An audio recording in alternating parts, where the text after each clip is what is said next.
Not even a air conditioning thing now.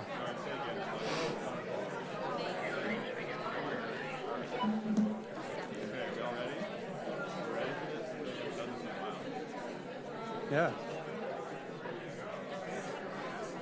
Seems like last year.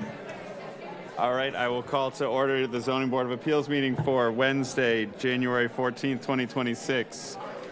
Okay. Good people. Where's the gavel?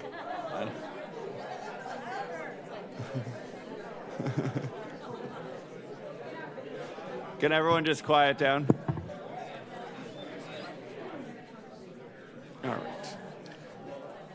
All right. To all persons interested in or affected by the action of the Zoning Board of Appeals, you're hereby notified pursuant to Section 11 of Chapter 48 of the General Laws of the Commonwealth of Massachusetts and all amendments thereto, that this public hearing is being held today, Wednesday, January 14th, 2026, in the James H. Crocker Jr. hearing room at the second floor of Town Hall at 367 Main Street, Hyannis, Massachusetts. I will call the meeting to order with introduction of board members. Herb Bodenseek. Present. Paul Bernard is absent. Aaron Webb. Present. Larry Hurwitz. Present. Manny Alves. Present. Natalie Pittenger. Present. Deborah Dorcas. And I'm Jacob Dewey. Notice of recording this meeting of the Zoning Board of Appeals is being recorded and broadcast on the Town of Barnstable's Government Access Channel. In accordance with MGL Chapter 30A, Section 20, I must inquire whether anyone is recording this meeting, and if so, to please make their presence known. Seeing none, the meeting is not being recorded currently beyond the town. Minutes, October 8th, 2025, and October 22nd, 2025. Do I have a motion to approve the minutes as written or any amendments? So moved. I need a second. Second. All those in favor? Aye. All right, our first item is old business. Appeal number 2025-035. Ashley Manor LLC has applied for a special permit pursuant to Section 240-11C6, conditional uses in the RB, RD1, and RF2 districts, a bed and breakfast. The applicant is seeking to change the use from a group home to owner-occupied bed and breakfast. The subject property is located at 3660 Main Street, Barnstable, Mass., as shown on Assessor's Map 317 as parcel 021-001. This is located in the Residence F2, RF2 zoning district, and this was continued from December 10th, 2025. We did have members assigned, myself, Herb Bodenseek, Paul Bernard, Aaron Webb, and Manny Alves. We did receive a correspondence from Attorney Nickerson requesting to continue this item to January 28th, 2026. I'll make the motion. Second. And all those in favor of the continuance? Aye. Aye. All right, that item is continued. Next, we have appeal number 2025-037. John F. Fitzgerald, trustee of Bluff Point 1999 Trust Number 2, has applied for a variance pursuant to Section 240-125B1C.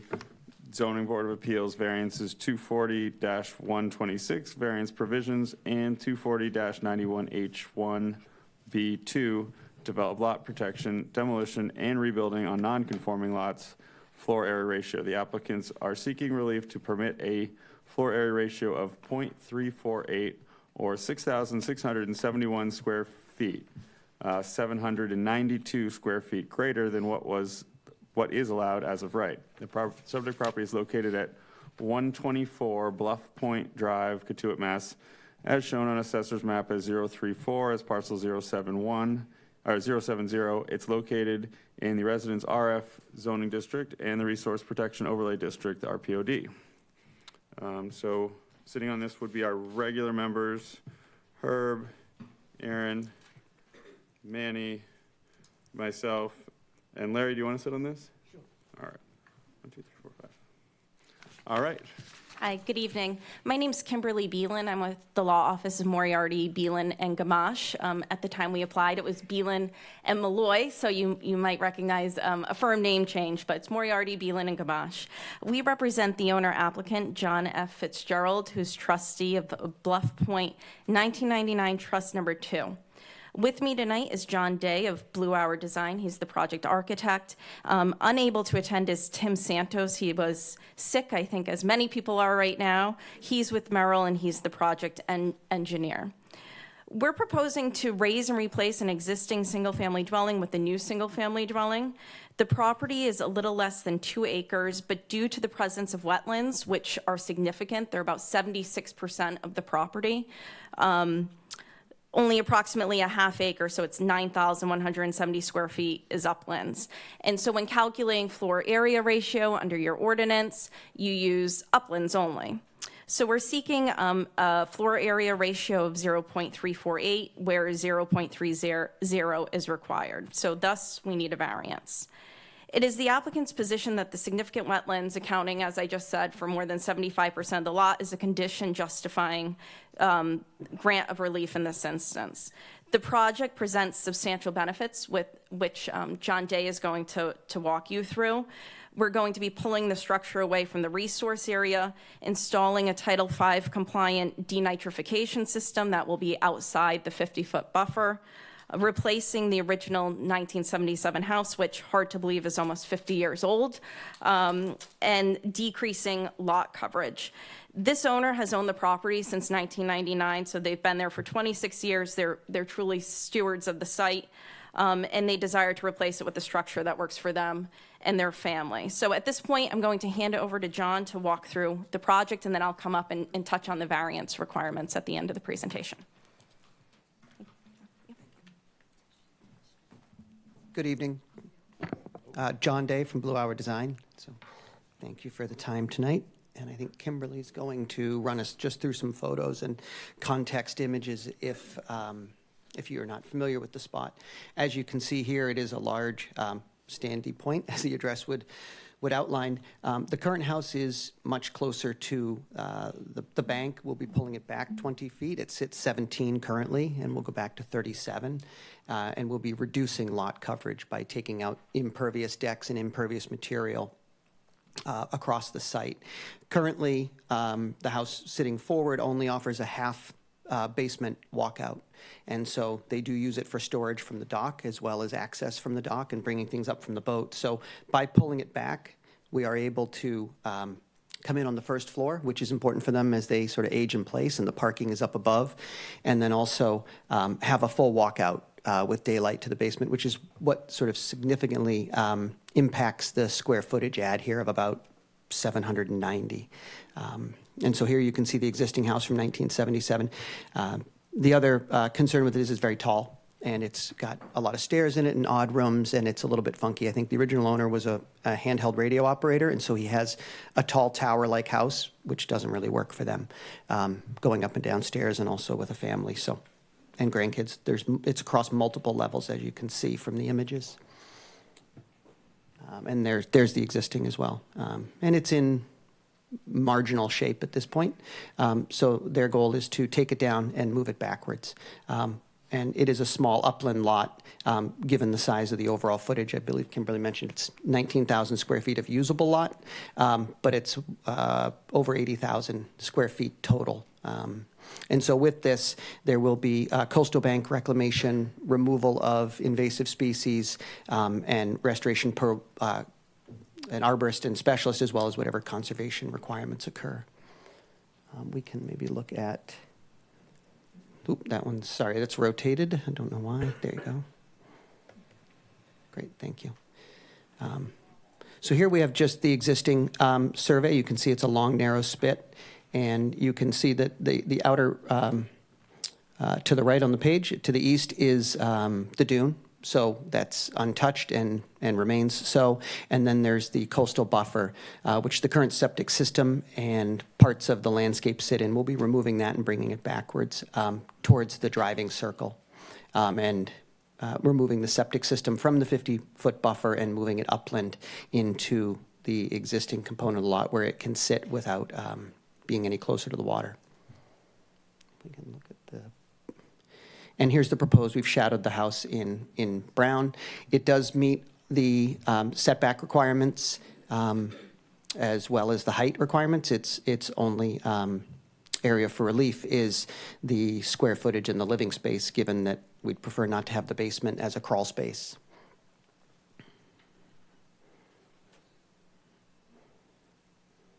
And then that's just zooming in on it so you can see it a little bit closer there. There is water access there, and the driveway in the upper left, the septic system sits between the driveway and the 50-foot buffer there, and it will be a denitrification system, as Kimberly mentioned, so that we have a much better resource next to the wetlands and next to the bay there. That is it. The owner's doing this current system is fine, but in doing a project, we suggested they replace it, and the denitrification will do much better to remove ammonia and other nitrogens from the leach field, and no possibility of getting to the water. So, great. All right, so here, this gives you the floor ratios. The allowable is 57-51. The current house gross is about that size. And so it's not a major increase. We do have decks that are covered, whereas now currently all the decks are exposed. They're not permeable, they're closed, so they're impervious. Water sheets off them. We'll have a stormwater management system as well. And you can see here by floor, the lower level has a bit of mechanical and storage, but a good amount of living space for a gym for them and a workout space, as well as a family media room for grandkids to go down and make noise down there. So we can perhaps flip to the second page. The first floor is the lower level. It does have an elevator, as they plan to get older in this house and use it. An exterior dry storage, so that shows some of the footprint there, and a lower covered patio as well. We are keeping the 3-bedroom configuration for the house, which is what the deed and the septic are rated for. On the first floor here, there's a home office, kitchen, dining, family room, pantry, outdoor covered porch, large mudroom, and sort of an open floor plan, as you can see. And then upstairs we have 3 bedrooms and a secondary TV sitting room there. And so the ensuite bedrooms, and you can see the roof plan there with the lower levels and copper roofs and cedar and a gambrel style that you'll see in a moment. So in nestling it into the hill and trying to have a minimal visual and footprint impact given the size of the site and the footprint of the existing home. Just the roof plan. There it is from the water side, with the walkout lower level, stone foundation healed into the hill, and by pulling it back, we can substantially reduce the stairs and the path from the driveway down, and also reduce having to go down to go back up, which the current house is an upside down house. You come in on a lower level and you enter back up with groceries and luggage and everything else. So this, for the owners, works much better. So just elevations as well. And there it is from the walkway side. The parking is up at the road, and that's existing and will remain there.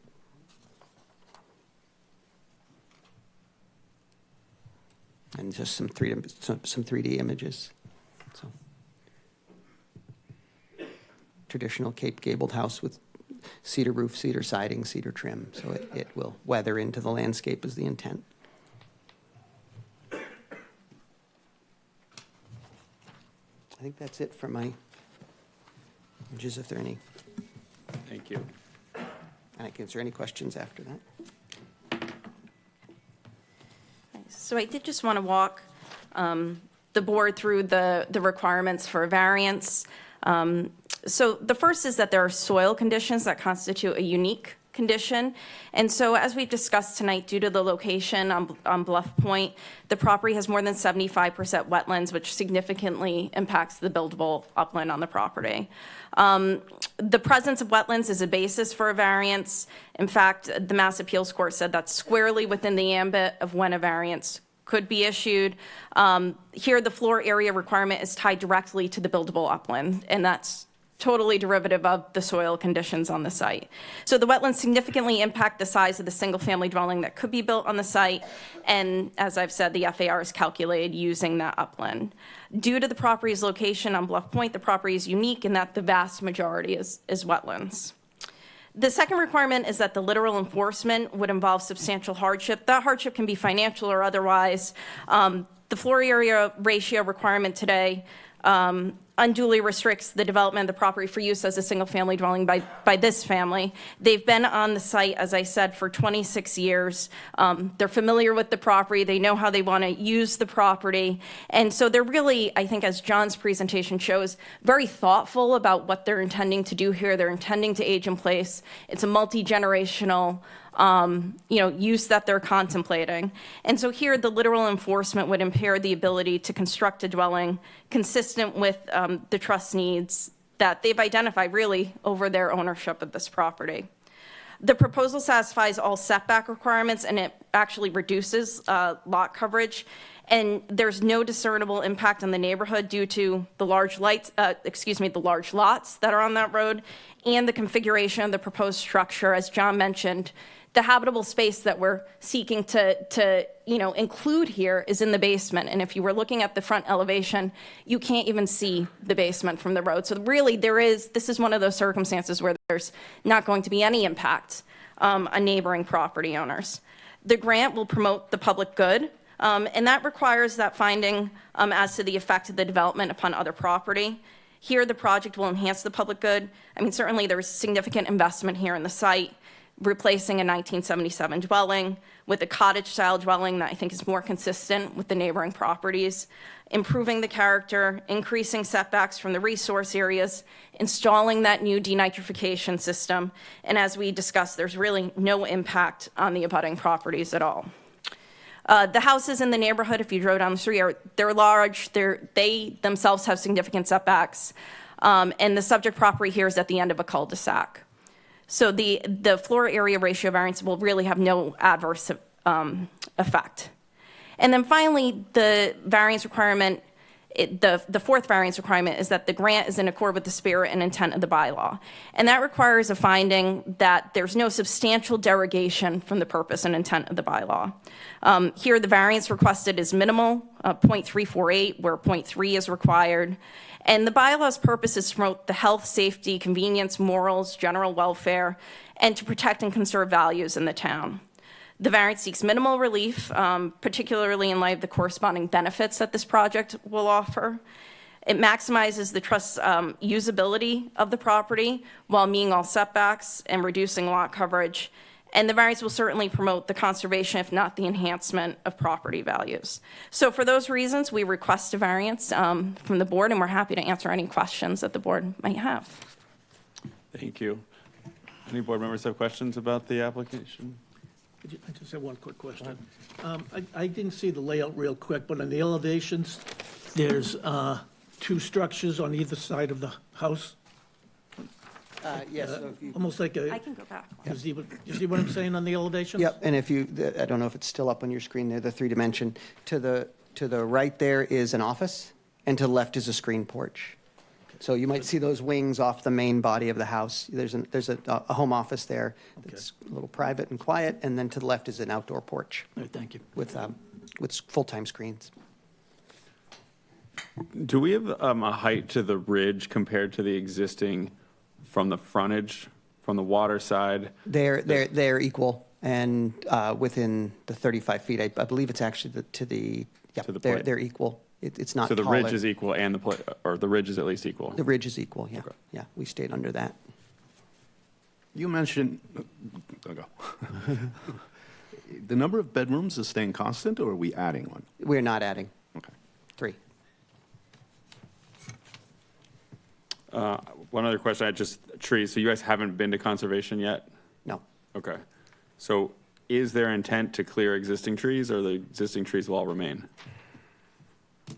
Only trees that would be problematic with construction. If there's something that's in the way or very close to the house, it's not a heavily treed area. If there's something that's at the existing septic perhaps, but nothing significant. Okay, It's mostly invasive remediation, okay. which is, there's quite a bit of that along the shoreline there that needs cleanup, and they've waited to consider doing a project. Okay. And is the elevator shaft above or below groundwater?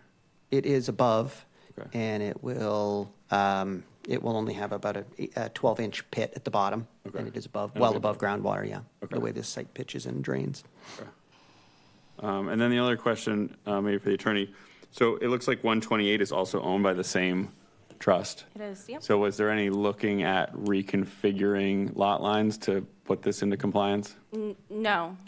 I mean, I don't know what their plans are with respect to that other property, but this property's been developed since 1977. So I haven't looked at, I don't want to misspeak because I haven't looked at the characteristics of that site in terms of size or frontage. I think it's similar to this property. So I think if you're borrowing from that property, you're probably rendering that more undersized and would need relief associated with that.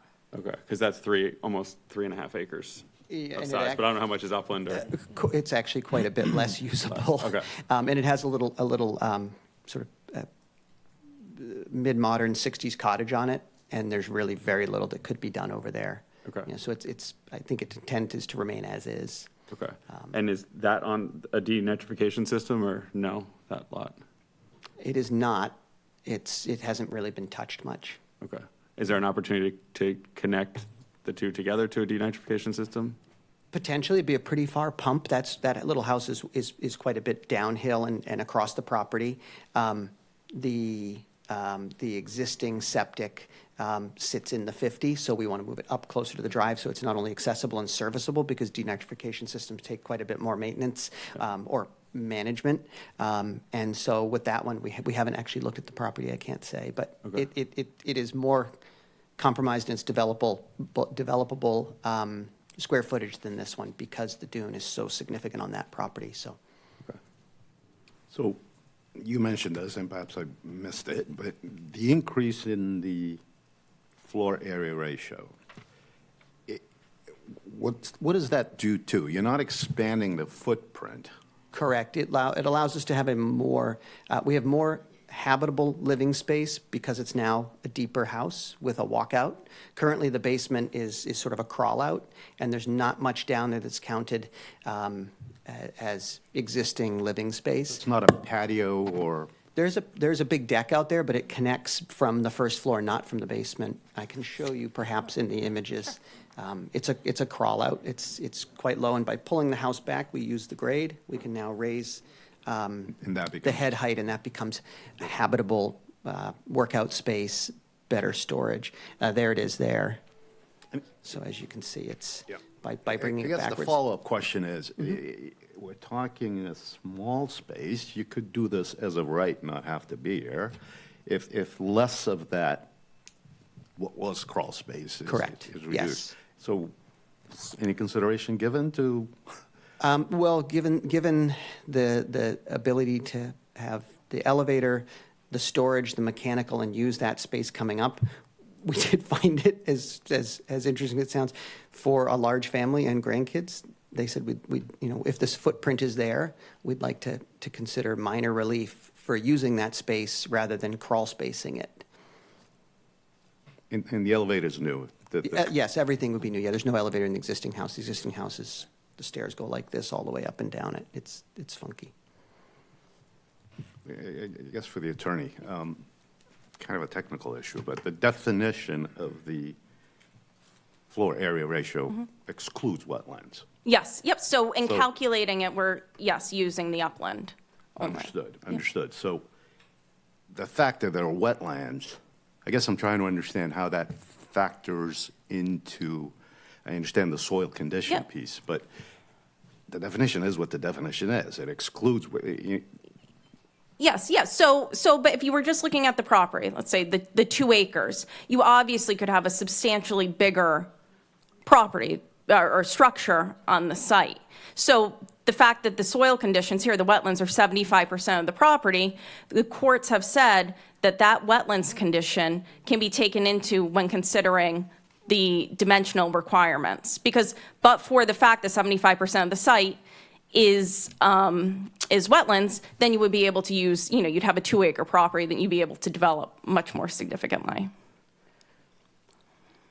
But all the lots in this area have the same problem. Right. Or the same condition. Yeah, so I think that there's wetlands, similarly. I mean, certainly 128 has a dune, a significant dune on their site. But if you kind of pull back, and I have done this, I've looked at the wetlands on the adjacent properties, it's not as substantial as this site, because this site really is a promontory into Katuitt Bay. So it is unique to the site here. I guess the point I'm trying to make is, when it comes to area, from the outset, everybody knew when this property was lot that you couldn't count the wetlands in terms of calculating livable space. Because that's how it's defined, right? I mean, the formula is gross floor area over lot area, and lot area is only upland. It excludes wetlands. Yes, yes. So I don't know what the bylaw provided in 1999, to be honest. I don't know if that's a new provision or if the definition has changed. But what I would say is that the courts have said, if there's a wetlands condition like this, in considering the dimensional requirements, that you can take that soil condition into consideration in granting relief from those requirements. So it's not as if this is a quarter-acre lot. And I understand what you're saying. Okay, you're calculating it based on uplands, but the reality is it's almost a 2-acre lot, right? And so the house that you're putting on here, relative to the size of the lot totally, which obviously a substantial portion of this lot is not being developed. I guess that's my point. Yeah. It's relative to the buildable part of the Buildable, lot, yes, yeah. which excludes the wetlands. But yes, but that is necessarily tied into the wetlands conditions. Thank you. Yeah. And so this is proposed to remain a 2-bedroom home? Three bedrooms. Three. Okay.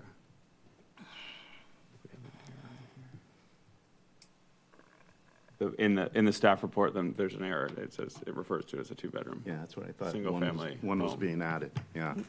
Yeah, okay. Any other board members, questions for the applicant? Yeah.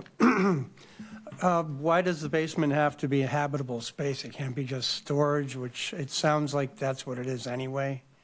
Storage would does kinda count. solve the Storage whole does problem. count. It's only mechanical space that doesn't count. So it could be storage, by bringing the house backwards, reducing its overall lot coverage. Their goal has been have a smaller footprint on the site and take advantage of space and foundation and disruption that will exist. We're not moving into the wetlands, we're actually moving it out of the buffer where it currently does sit, and as well as the septic system. So respecting those wetland pieces is acknowledged, but it will be foundationally built out. That's whether it's 6 feet tall or under, or 8 feet tall. Their goal is to use that space and to have, family program down there. I'm just having trouble finding a hardship here. So, I mean, they could build it with, they could cut it back and do it by right. Right. They're trying to fit more in. yep. Thank you. Let me ask it this way. I understand the issue of aging and mobility. I'm actually sensitive to that. Is the need for the elevator what is motivating this added space, or are those two things independent of each other? They're mostly independent. Okay. We can put an elevator in there, but to take an elevator down to crawl space and to use your basement storage in your later years as crawl space is tough.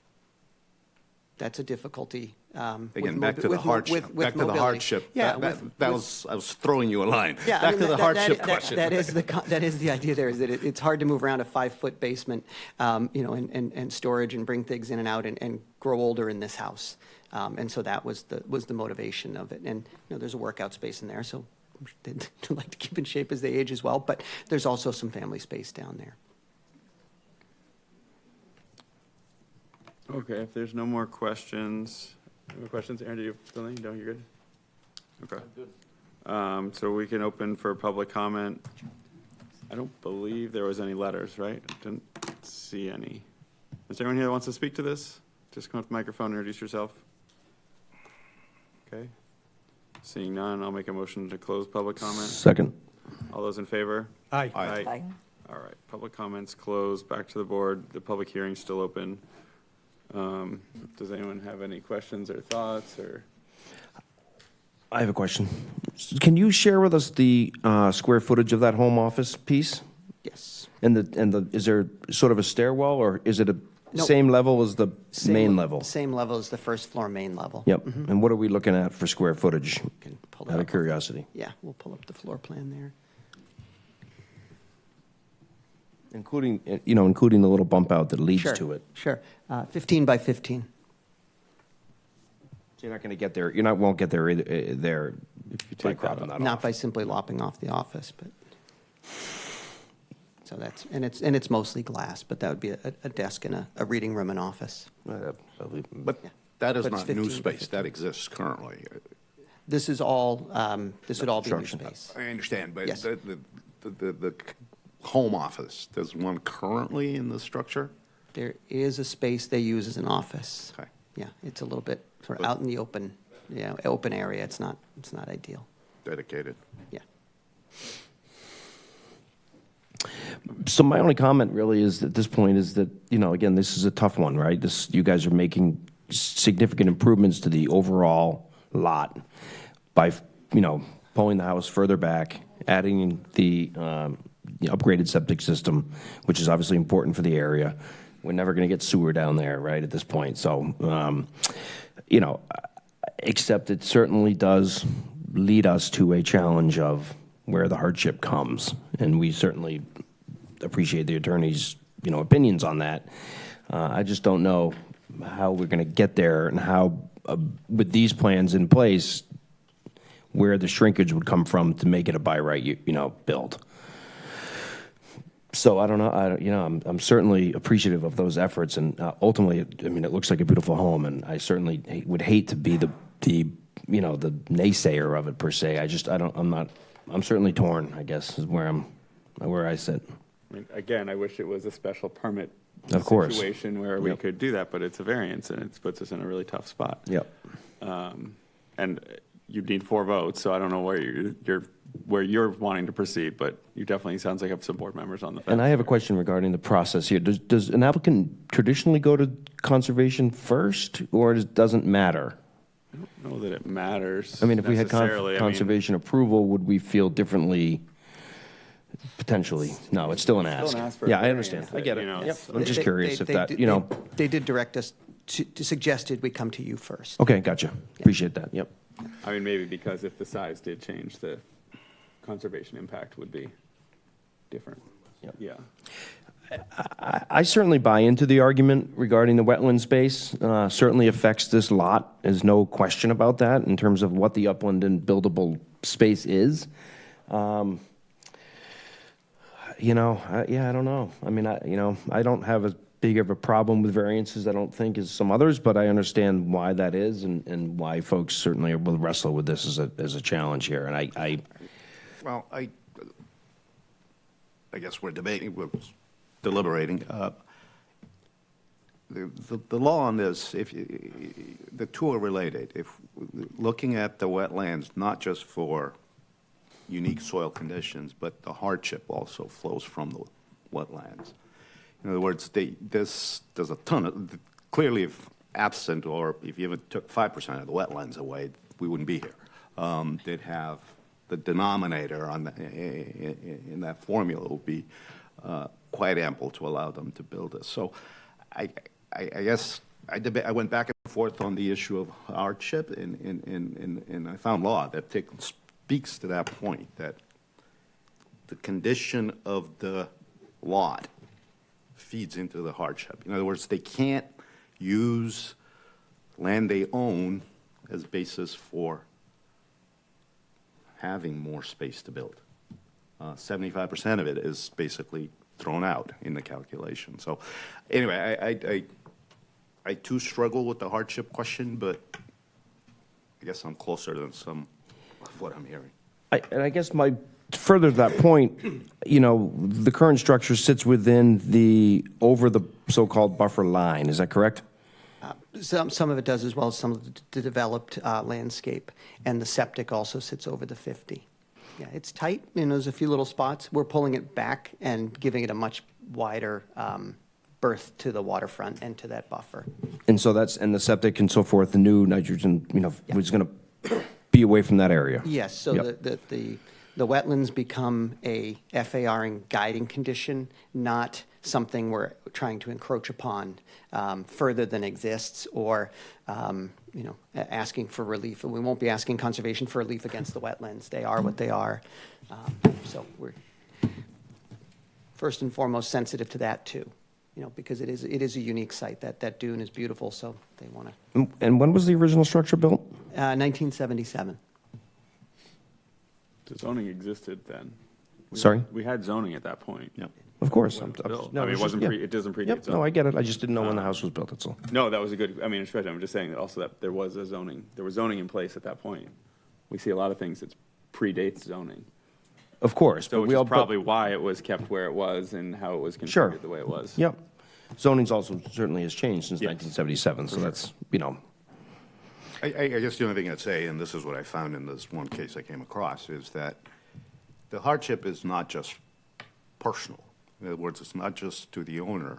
The hardship here is because of the configuration of the lot, in that there's a large portion of it that they can't count towards, they can't incorporate into the formula to figure out the floor area ratio. And I guess that kind of helps me get there. Get there or not get there? Get there.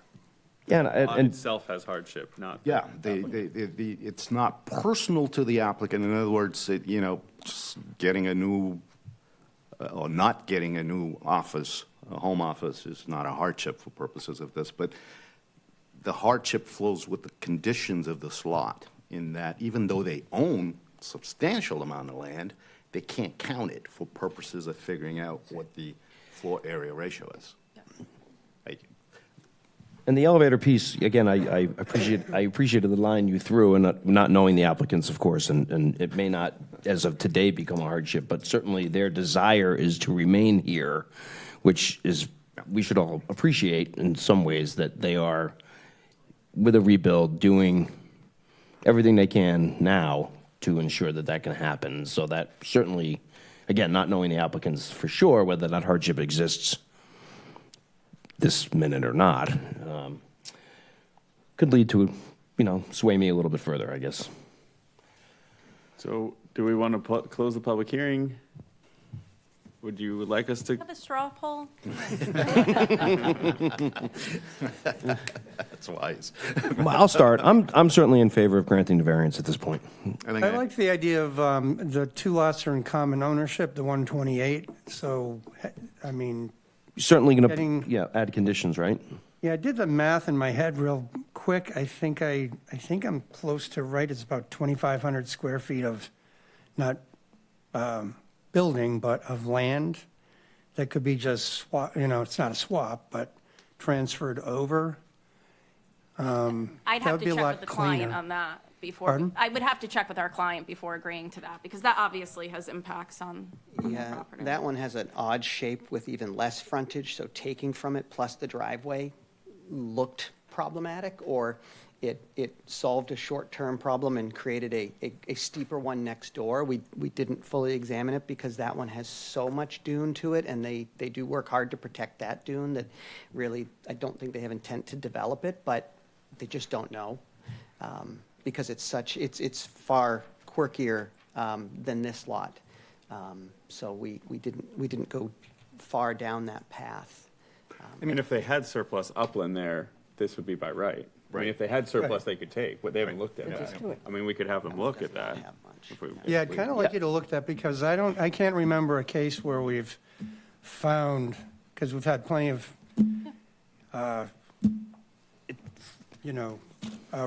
restricted upland. I think you know what I'm trying to say. I've never, I can't remember ever using that as a hardship. There's only one case I can think of where some kind of a drainage structure was not maintained by the town, and so this little stream behind this property had backed up, increasing just temporarily, like seasonally, the amount of wetlands. And in that case, we did grant it. So if you could look into that, I would be really in favor of that. Yeah, we're certainly happy to The- explore. What I see on this map, and again, this is just GIS from the town, it's hard to tell where upland is and so forth, but the structure on that other lot, 124, am I correct? Looks, It's 128. I'm is the sorry, other. one- Yes. 120, I think 128 is the second one. anyway, it looks adjacent to the property line. So again, I don't know where again, not knowing where wetlands are from this map, where we're going to pull potentially a piece from of upland that, could be tied on to the next one. I think that's substantially the issue, is it's almost all dune and buffer, so pulling that doesn't give us Yeah, I mean- good upland, but, certainly. I certainly don't bemoan your argument of asking for that to be looked into, I At guess. least ruled out. Yeah. Yep. Well, dune's not wetland though, right? It is. is. It's protected under the Wetlands Protection Act. Yeah, that So- count. Learn something new That every reduces day. the upland, and a substantial component of both properties are dune, and then there's the buffer. So you're reducing lot coverage. We are. Is there a trade-off there?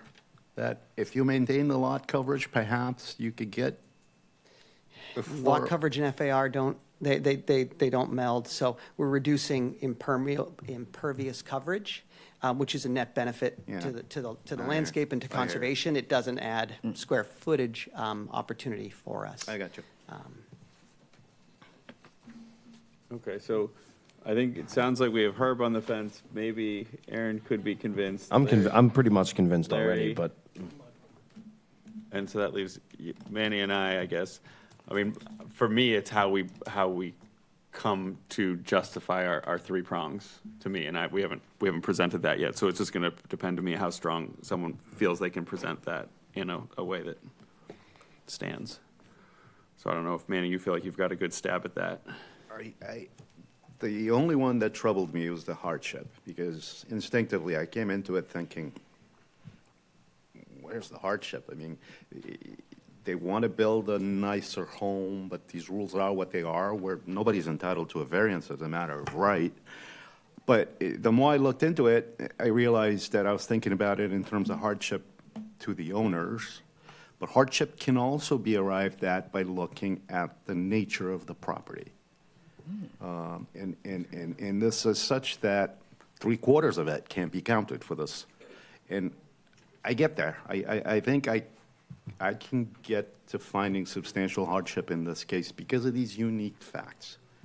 It's normally you think of it as, someone's wanting to build a bigger, and they're trying to get us to change the ordinance. Well, we're not elected. That's not what we're here for.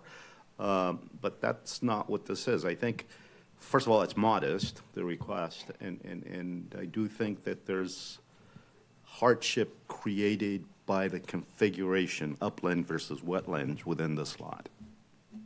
I can get there. I'd be inclined to vote in favor, is what I'm trying to say. So would you like us to close the public hearing and proceed to a vote? So I guess we've heard from four. One's on the fence. I don't know if we heard from you, Chairman. I mean, to me, it comes down to how we present our variance findings. If we feel strongly, if Manny feels strongly, I mean, it sounds like he has a strong argument and we can get there.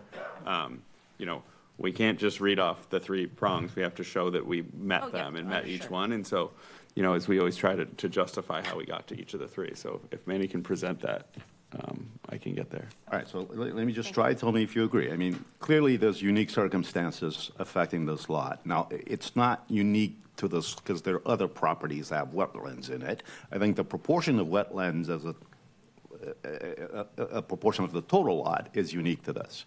75% of the lot in this case is wetland. So that's one. There are unique circumstances here that don't, to the same extent, affect generally the zoning district. Are we leaning on soil or topography or shape or all three? I'm particularly looking at soil. Soil, okay. Right. I don't know, I mean, there are dunes, so you can get there with topography as well. Yeah. I think the hardship, again, not thinking of it in terms of hardship to the owners, but the hardship embedded in this lot, as I've mentioned, I think I can get there too. I think there's a little case out there that says that the two are linked. The characteristics of the lot can lead to the hardship, and I think that's what this is. But is the hardship that they can't put in an elevator or they can't build a big enough 3-bedroom house on this lot? That's the hardship? The hardship is that even though they own land that ordinarily they would be able to put this proposed structure in, 75% of it can't be counted for purposes of fitting into that formula because it's wetlands. And I think this is the quote from the case. It's well settled that substantial hardship must be related to the land itself, specifically the soil condition, shape, or topography issues that also support the need for a variance. And it's not merely personal to the landowner.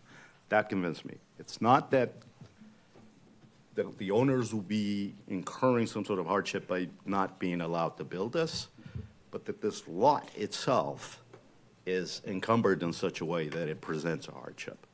Anyway, that's how I read this, and I think that would get me there. It's not financial hardship, it's not being deprived from the opportunity to build a bigger home, it's the conditions of this lot. But they impose. could build a home there. True. It's not preventing them from building a home or rebuilding the home or tearing the home down and rebuilding it.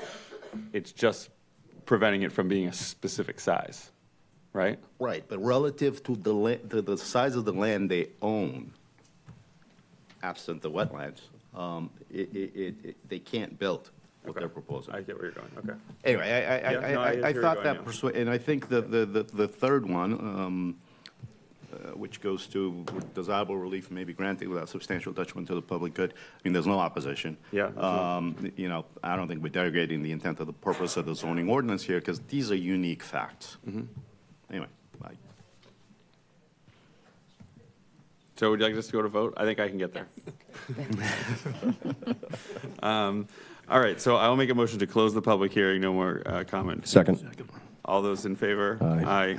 All right, the public comment is closed. So that brings it back us to deliberate and make findings. Is there any more deliberation? Manny, are you ready to? I can make findings if there's nothing else? okay. Hit it. All right, so in connection with variance number, request number 2025-037, John F. Fitzgerald, trustee of Bluff Point, 1999, trust number 2, has applied for a variance pursuant to section 240-125B1C and 240-126 variance provisions, and 240-91H1B2, develop lot protection, demolition, and rebuilding on non-conforming lots, floor area ratio. The applicant seeks relief to permit a floor area ratio of 0.348 or 34.8%, or 6671 square feet, 792 square feet greater than what is allowed as of right. Subject property is located at 124 Bluff Point Drive, Katuitt.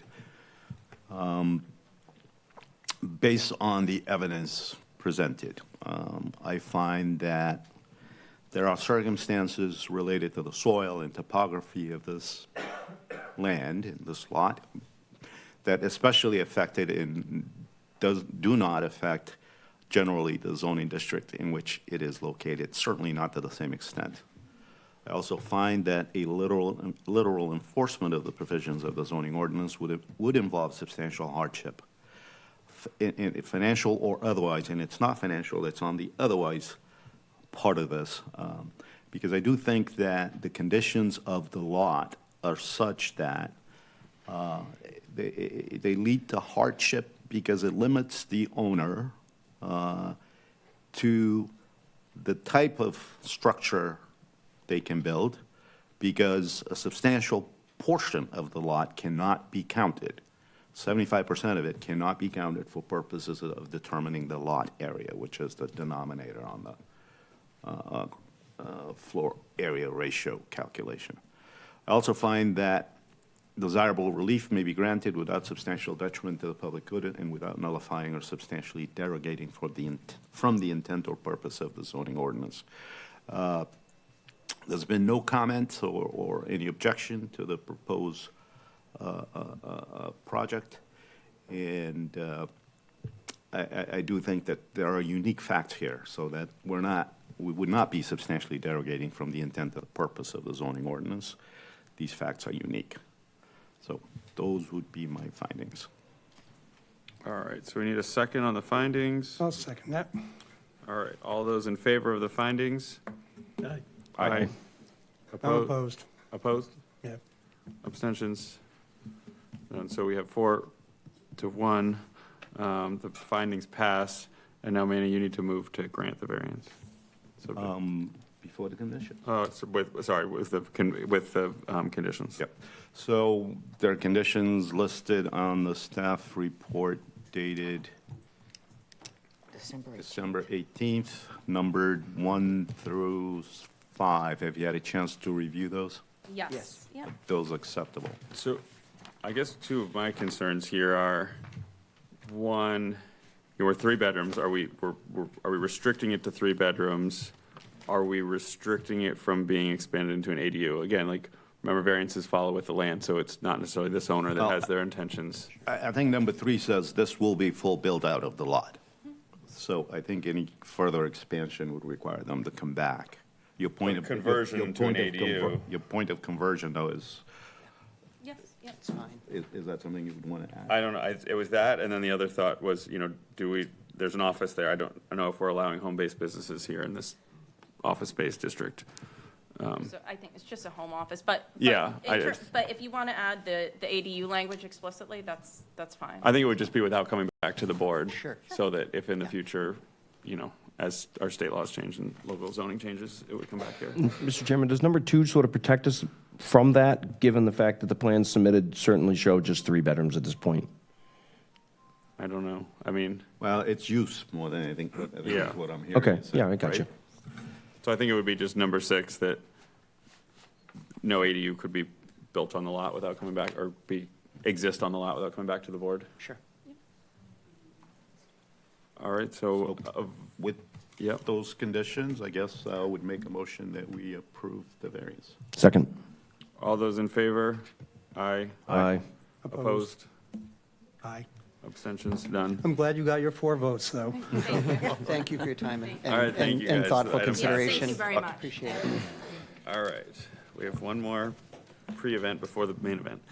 Appeal number 2025-038, Speedway LLC has applied for a variance pursuant to section 240-240.1.54A, signs in the HC district. The applicant is seeking to replace the existing 20.66 square foot internally illuminated Dunkin' Donuts wall sign with a 12.12 square foot internally illuminated Dunkin' wall sign. The area of the facade is 971.1 square feet, therefore 97.1 square feet of signage is allowed. The existing Speedway sign is 18 square feet, making the proposed total for both signs 30.12. The subject property is located at 156 INO Road, Hyannis, Mass, as shown on Assessor's Map 328 as parcel 151. It's located in the Highway Commercial HC zoning district. So sitting on this will be our regular members, Herb, Aaron, Manny, myself, and Natalie, do you want to sit on this? Sure. All right. Good evening, Mr. Chairman, members of the board. I am Jason Perillo here tonight with Viewpoint Sign and Awning. And Dunkin' Donuts is now just Dunkin', so that's why we're here. This site has an internally illuminated Dunkin' Donuts sign right now that is 20.66 square feet, and we would like to replace that with an individual channel letter sign that just reads Dunkin', that is 12.12 square feet. There's also an internally illuminated Speedway sign that's above the Dunkin' sign. That's going to stay there. We are in conformance as far as what's the total square footage allowed for wall signs on this building. There are several internally illuminated signs right in this immediate area. Midas, Absolute Liquors, Boost Mobile, and then right across the street in the intersection is DJ's Wings.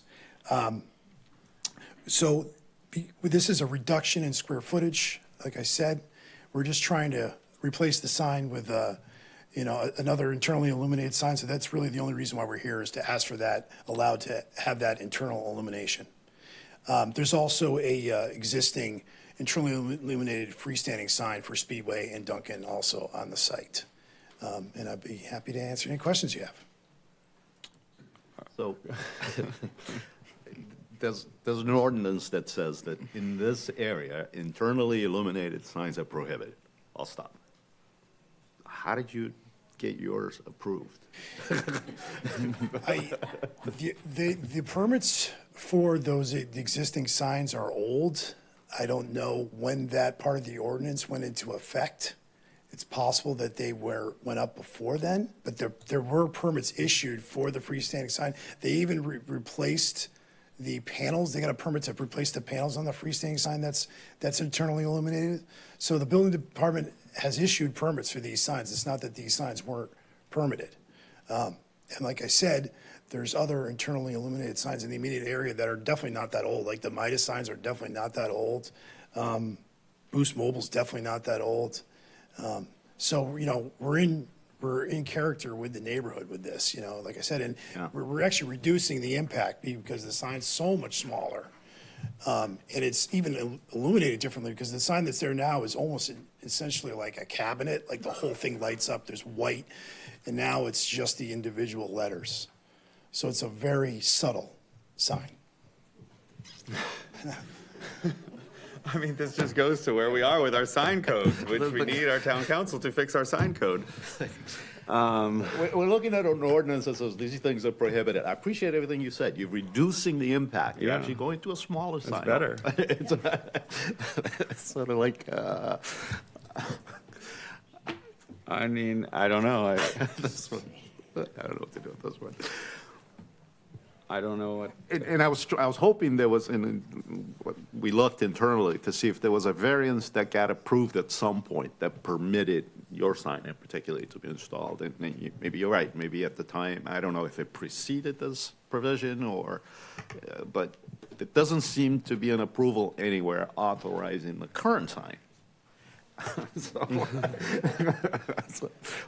In the form of a variance, and don't take me wrong, I don't mean to say it wasn't otherwise permitted. Yes. There's no action by this board authorizing it. And you're asking us to basically change the ordinance to allow a smaller sign.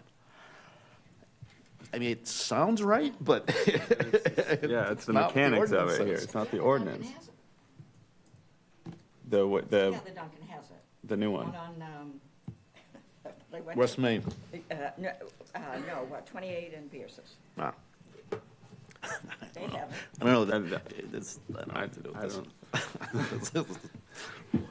So I don't know. I mean, I don't know that it's illuminated. I did not see it illuminated. oh, your mic on, Natalie. Your microphone. Is there a reason it can't be? I know it probably doesn't stay with the branding and stuff, but it can't be externally illuminated. I mean, yeah, of course it could be, but the Speedway sign is right above it. Yeah. That's internally illuminated, so it might look, it's not going to look great, you know, if that's, you know, I don't know where you would put that fixture. I mean, I just struggle with our town council created these bylaws because they had an intent that they didn't want illuminated signs in this area. They wanted it to have some charm, historic, whatever it was, and we're being asked to override that right now. And I don't see how. I don't see how. I mean, again, we went through this with the Panera and we said no. And I don't know where Attorney Cox is with that, but it's like we need to get this to town council to have an update if this is the look we want our community to have is internally lit signs. So I don't. I guess the only gloss you can put on this is just think that they're reducing the impact. Whatever impact the current sign has. This is smaller. This is smaller, right? We're moving in the right direction in accordance with this. But I don't know what that supports a variance. Can I go back here 1 second? So, Attorney Cox came before us for Panera, for illuminated signs, It was- 132. It was sign size. The sign code said it had to be a small sign, which I think the intent of the bylaw was that it was for banks. But they need a menu board. Remember, they needed a. Yeah, vaguely. I don't menu- remember menu that. board or whatever. More recently, I remember the hospital came and Cape Cod 5 came. And we shut both of them down. And We did. The hospital went and figured it out with the higher ups. Gotcha. So I don't know. Yeah, I mean, it's pre-existing, so it's not like it's an ask Yeah. per se. I mean, it's an ask in the sense that he's asking to reduce the sign size, right? Yes. But he's not necessarily asking to put new illuminated signs on Quiet the down in structure. the back, please. But it's it's not fall. I wish it was falling. They wouldn't be here if it was falling as a pre-existing non-conforming situation. But I assume that you've talked to the building commissioner or our sign person, and they wanted you to come here, Yes, absolutely. based on the fact that the existing sign is maybe not fully documented in the way it exists today. That's why she wanted you to come here. Well, no, just because, since we're replacing the Dunkin sign with a sign that has a code issue, that's why we're here. But the existing sign basically has a code issue too, Yes. and it wasn't. Yeah. That's what Manny was trying to However, find. like I said, it was permitted, so I'm just not sure how. So then you weren't able to search back and find how it was it did it predate zoning, because then it would be a pre-existing non-conforming. I would have to look into that. It couldn't have, though. That building's not, that Speedway hasn't been there that long. I mean, it's not that, It was a mobile before, right? It was a mobile mart or whatever. but there was no Dunkin' at the time, I don't think. So it doesn't feel like to me it's, I don't know when zoning for that district was put in, but If that helps you get there, should I do that research? I mean, It's then you might not need to come pre-existing. back here. Right, If it if was you get- pre-existing Pre-existing non-conforming, non-conforming, and you're staying within that, then you wouldn't Okay. be here. So I think we should continue it, and that would be, and then maybe you just were able to withdraw it. If you can convince the building commissioner that, hey, this is pre-existing Okay. non-conforming. Okay. It was And you're making it less non-conforming, then it should be allowed by right. Right.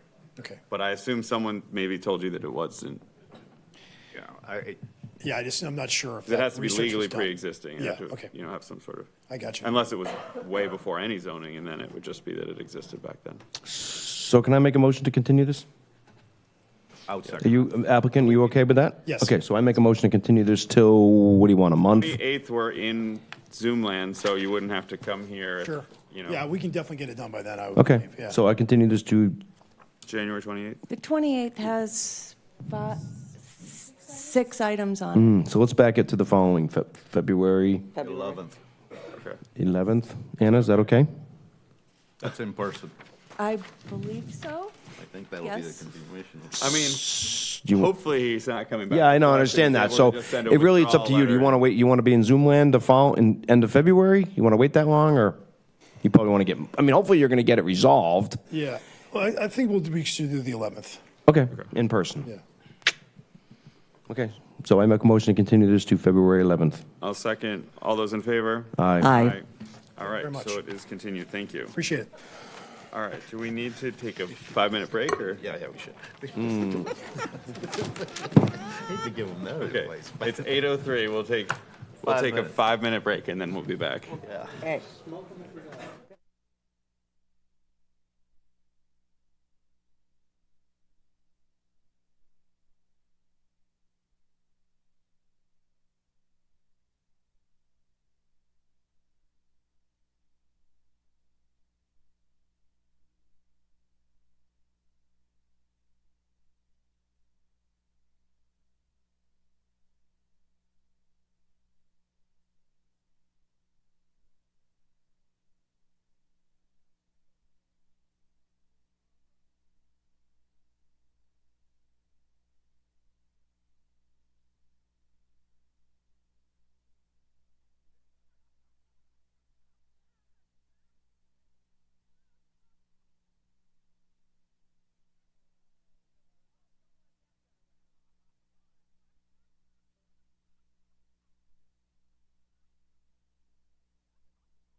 All right, we'll call the meeting back to order here.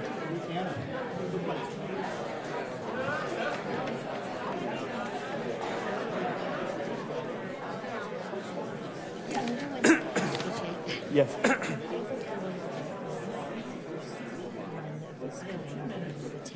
No.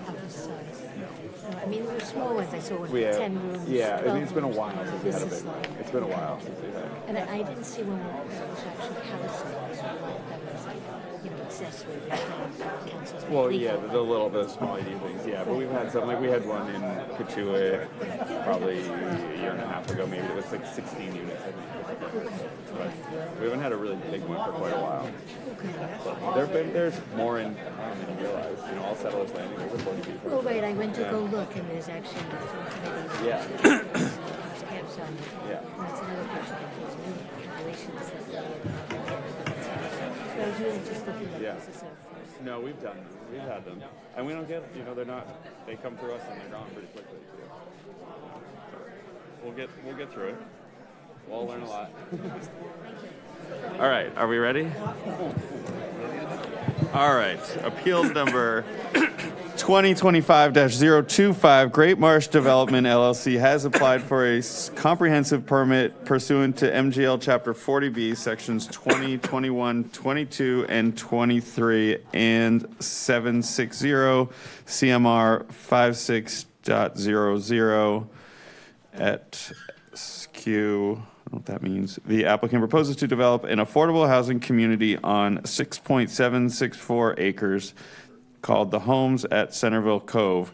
It will consist of 20 detached, 3-bedroom, single-family dwellings.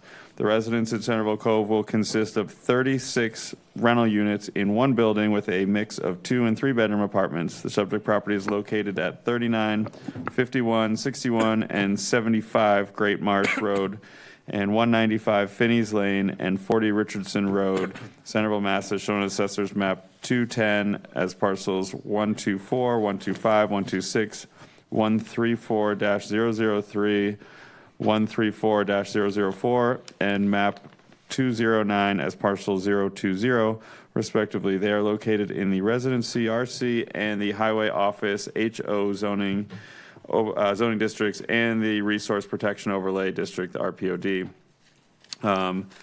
This matter was continued from October 22nd, 2025 after 2025-024 Egan capital variance request was withdrawn. Both items were related, so comprehensive permit 2025-025 was re-advertised to give the public notice of the revised application. So sitting on this, again, will be our regular members, Herb Odenseek, Aaron Webb, Manny Alves, myself, and Deborah. Are you comfortable sitting on this? Yes. Okay. And Deborah. Attorney Singer, over to you. Thank you. That was a mouthful of a legal ad you had to read there. Good evening. For the record, my name is Andrew Singer, attorney in Dennisport. Before we get into our presentations, I did want to just start off by apologizing for our last, when we came here seeking the variance last fall. It was a very confusing situation. We had been led to believe that we needed to get for the variance, but the applicant was able to go back to the state and work things out. And so now this re-advertised hearing, we never opened the comprehensive permit. So what you're doing tonight is the first time we're opening the hearing on the comprehensive permit itself. And we have included, as we'll go through in the presentations, 40 Richardson Road, the entire lot. If you might recall, the last time we had included a piece of it, now the whole lot, what you're seeing today, is going to be all of the land. And that is why it did go up to the 6.7 or so acres. I would like to just begin with a reintroduction of the applicant, Michael Egan, who is here in the first row. He is the owner and manager of Egan Capital LLC and the principal of Great Marsh Development LLC, who is the applicant. Mr. Egan is a Barnstable resident since 1997 and has decades of involvement supporting the preservation of Nantucket Sound, clean water efforts in Barnstable, as well as land conservation throughout Barnstable with the Barnstable Land Trust. He has significant experience developing, permitting, and building residential properties in Massachusetts in several towns, including Franklin, Shrewsbury, and others. He is, as a Cape resident, keenly aware of the housing supply and demand problem that we have. And he's invested 5 years at this point of time, money, and effort to bring the project that we're going to present to you this evening to this hearing. We seek your advice and ultimately your approval of this application for a comprehensive permit. We understand that you're not going to finish and close the public hearing this evening. We will be continued at the end of the night. And as we lead to that, and as we begin this process, I would like to go through most of the summary of reasoning that I submitted to you, discussing the legal aspects of the proposal. Then I'm going to turn it over to Matt Eddy to discuss the civil and site layout, who's here. Randy Hart, who is here, is going to discuss excuse me, traffic after that. And finally, Kurt Raber from Catalyst Architects, who is in the front row, will be speaking about the buildings themselves. Excuse me. I should have got water on the break. The applicant has applied for this comprehensive permit for you. There are two project eligibility letters that were issued by the state. The application before you, and that's because we have a mix here. This is kind of unique. In the projects that I've done, they're usually either for sale or rental. You don't often get a mix of both, and that's what we have here. It's a request to redevelop this land to have this mixed income home ownership, some in rental and some in home ownership. The land, as was read in the legal ad, it comprises several lots. The proposal is to have 21, it's a 21-lot subdivision. So the house lot that is at 40 Richardson Road, that house would stay. The rest of the land would be redivided, as you see on this plan. And ultimately, there would be a definitive subdivision plan that we would present to you as part of this process for your review and signature. Of the 21 lots, one lot would be the 36 apartments in one building with a mix of 2- and 3-bedroom apartments.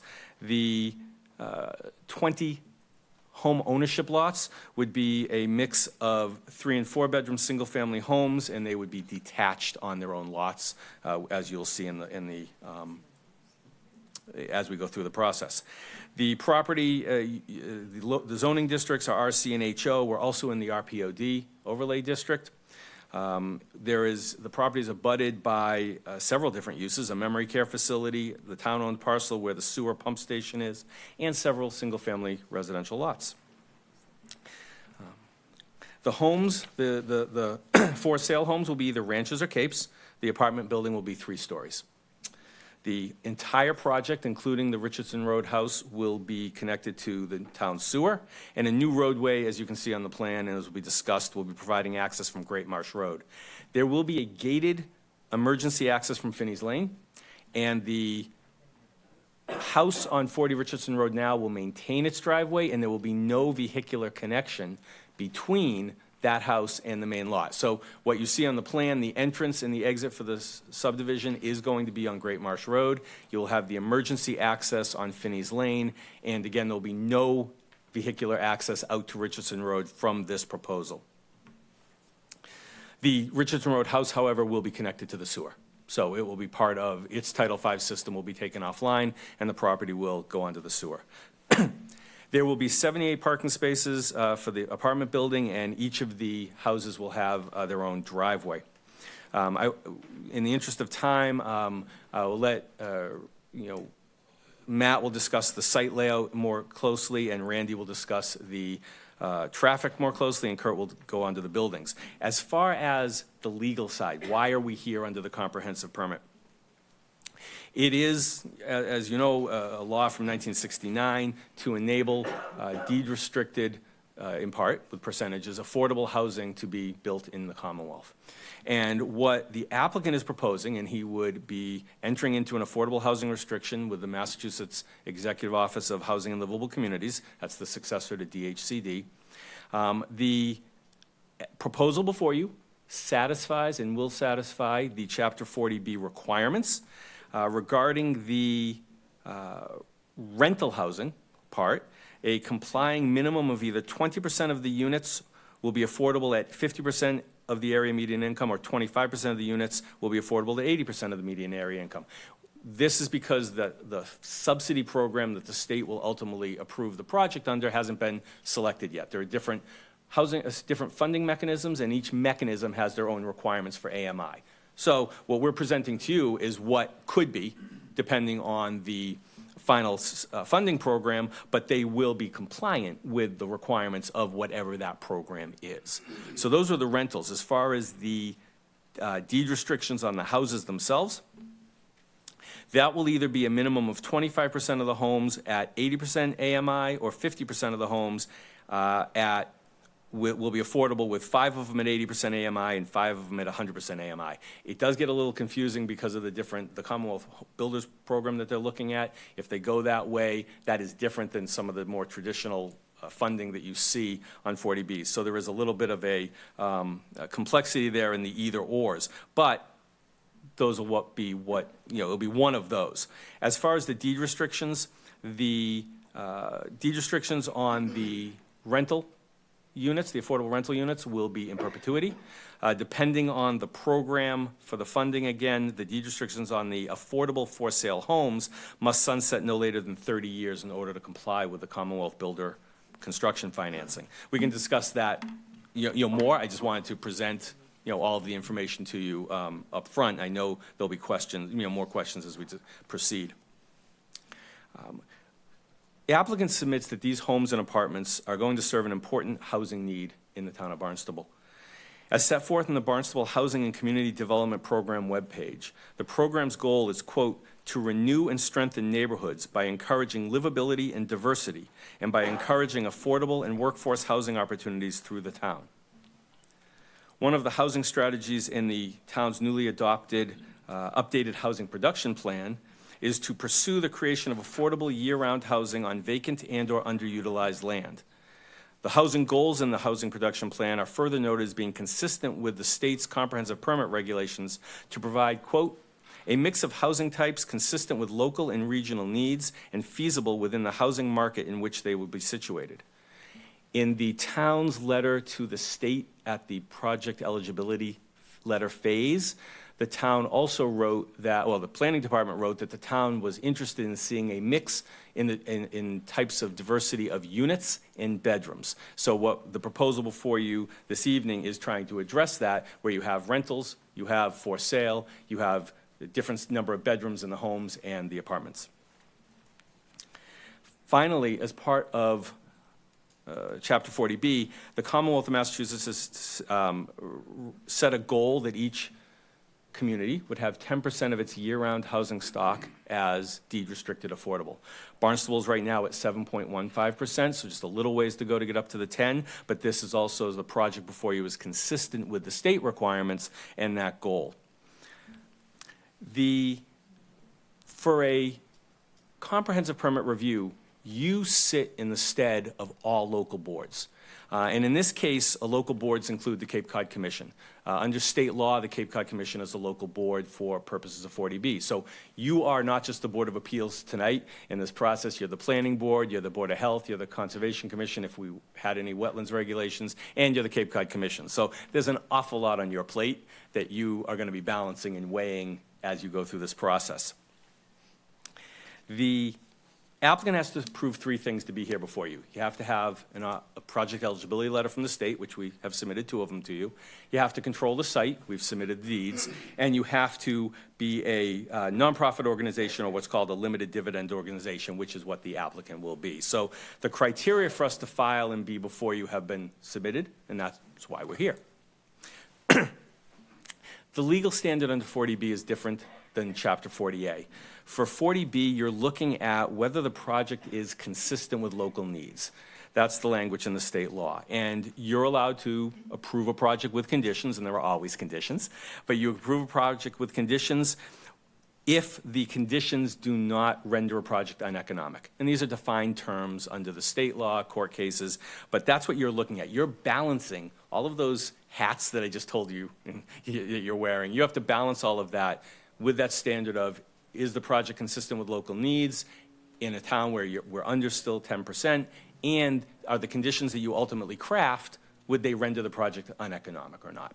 And that's something that we'll be discussing as we proceed. We're not going to answer all those questions tonight. We do believe that after you hear all of the evidence and testimony that we'll be providing, and after the other review that you provide, that we do believe the project is consistent with local needs, that it will not have a material detrimental effect on the character of the neighborhood or town, and it is worthy of approval. It is going to provide quality rental and home ownership housing that is affordable for qualified individuals and families, and will be a source of pride to its residents, the town, and the applicant, while at the same time appropriately protecting public health, safety, and welfare. And you will see that with all of the studies and plans and expert testimony that you're going to have tonight from all of the consultants. These homes will serve, and the apartments, will serve residents earning a range of affordable levels and will help fulfill a significant unmet need in the town of Barnstable for such housing.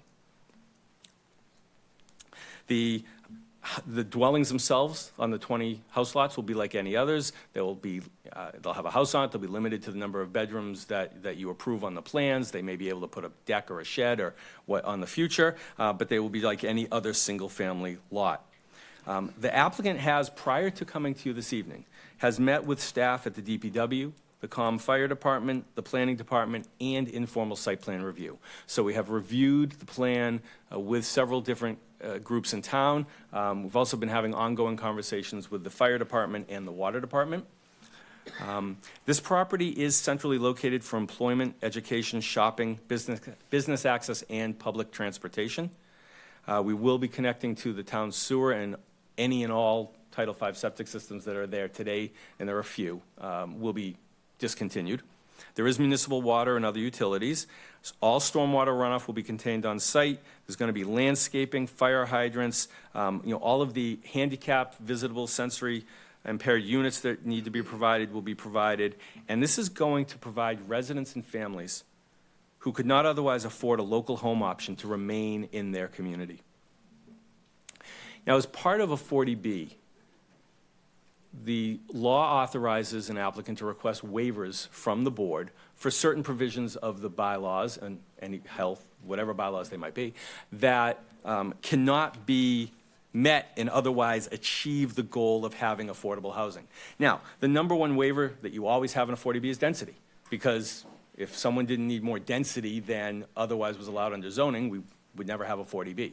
I did provide a 2-page list for you in my summary of the waivers. In the interest of time, won't go through all of them this evening, but I know we will discuss them. We break them down, though, just so you know the topics: historic properties, scenic roads, stormwater, zoning, site plan review, subdivision, stormwater, again, in the Cape Cod Commission. So we're happy to go through all of them in detail with you, and I assume we're going to. I'm just not sure we're going to necessarily do that tonight. But if you have questions, we're happy to answer them anytime while we're talking, after we're talking tonight, or at a continued meeting. For my presentation portion of it this evening, I would just like to end by saying we appreciate the opportunity to work with you and the town. We believe that this proposal is consistent with local needs and will be a good benefit in providing housing in the community. With that, I'd like to turn it over to Matt Eddy to discuss and go through the plan set. Thank you. Good evening. For the record, Matthew Eddy, professional engineer with Baxter Nye Engineering and Surveying. I am going to start with the existing conditions plan here, and I'll just walk through that briefly. I won't recite all the addresses. There's 6 parcels. Those have already been read into the record, obviously. There's 6 parcels that consist the overall project. These parcels combine for a total of approximately 6.76 acres of land. We have frontage on 3 streets. There's approximately 436 feet of frontage along Great Marsh Road to the north. There's about 130 feet of frontage along Finney's Lane to the southeast, I'll call it. And then there's 78 feet of frontage on Richardson, which is the long kind of pipe stem on that 40 Richardson lot. As Andrew mentioned, the site is bound by the new pump station and the memory care facility to the south of the land, and then single-family residences to the northwest and east of the project area. The majority of the site is currently wooded. There are homes, obviously 40 Richardson Home is a existing structure, and that's planning to remain. And then there are two other existing single-family structures on the lot as well. The topography of the parcels is level to moderate sloping. There is no estimated or priority habitat as mapped by Natural Heritage. The site does not have any wetlands as mapped by Mass DEP. The site is not within a flood zone as mapped by FEMA. The zone that we're in within FEMA is what's known as Zone X unshaded. That's actually outside of a 500-year floodplain. The soil types that exist based on the NRCS soil survey, what's defined as East Chop, which is a loamy fine sand. Basically, with that type of soil, 10 inches below the topsoil is a very fine sand substrate. The soil is classified as excessively drained. There are no hydric soil indicators, which hydric soils are an indicator of wetlands. They're classified as a hydraulic soil group, which is the most infiltratable soil type that you have. Depth to groundwater, based on town mapping, is approximately at elevation 30. So that's up, 10 to 14 feet below the surface of the topography out there. Excuse me. Been battling a cough here for a few weeks. The project has undergone review by the town through both project eligibility review, and that was meetings with the town departments, and then also informally the site plan review process, as Andrew mentioned. During that process, conservation confirmed that there are no noted wetlands on the site. The majority of the project is in the current zoning, RC zoning district. There is a small portion along Finney's, which is RD1, and then there's a small portion behind the memory care facility, which is HO, which is Highway Office. The site also falls in the Resource Protection Overlay District. The site is not within a groundwater protection or wellhead protection overlay, nor is it in the state Zone 2 wellhead protection zone. Access to the site currently, there are two existing driveway entrances off of Great Marsh Road, and then there's also the paper right-of-way from Great Marsh to Finney's, which is actually aligned with where we have the current intersection opposite Juniper Road. Utilities exist along the frontage of this property. We have public water available in both Great Marsh Road and Finney's Lane via, there's a 6-inch and 8-inch mains. There is new public sewer available at the new pump station and gravity sewer that's been extended from that right at the corner. If I could point, if you could see my pointer, I'd point at it for you, but I know you can't see it. But it's located on the very southerly corner of the lot. And actually, as part of the construction of that pump station and the installation of those gravity mains, you'll see they clipped the corner of our property. That was actually land and an easement that was granted by the applicant prior to this to the town to help facilitate the construction of that pump station. And those mains right there, off the top of my head, they're probably around 18 inch, I think. They might be a little bit larger than that, and they're probably about 20 to 25 feet in the ground. By granting that easement, it allowed the town to, they would have had to do more work at much more expense. DPW could back this up. I don't know the exact number, but hundreds of thousands of dollars in more disruption within the intersection of Finney's and Route 28 had the applicant not granted that easement for the sewer to go across the corner of his land. It really allowed some optimal efficiency in planning and design of that sewer. And so with that, when that was installed, they also provided a 8-inch sewer stub off of those gravity mains into our site for future connection. As I mentioned, the three existing homes on the site, so there are 3 existing Title V systems that exist. Those will be removed as part of the project, as Andrew stated. We also have overhead power and communication services along the frontages of both roads, and also natural gas in the roads as well. Excuse me.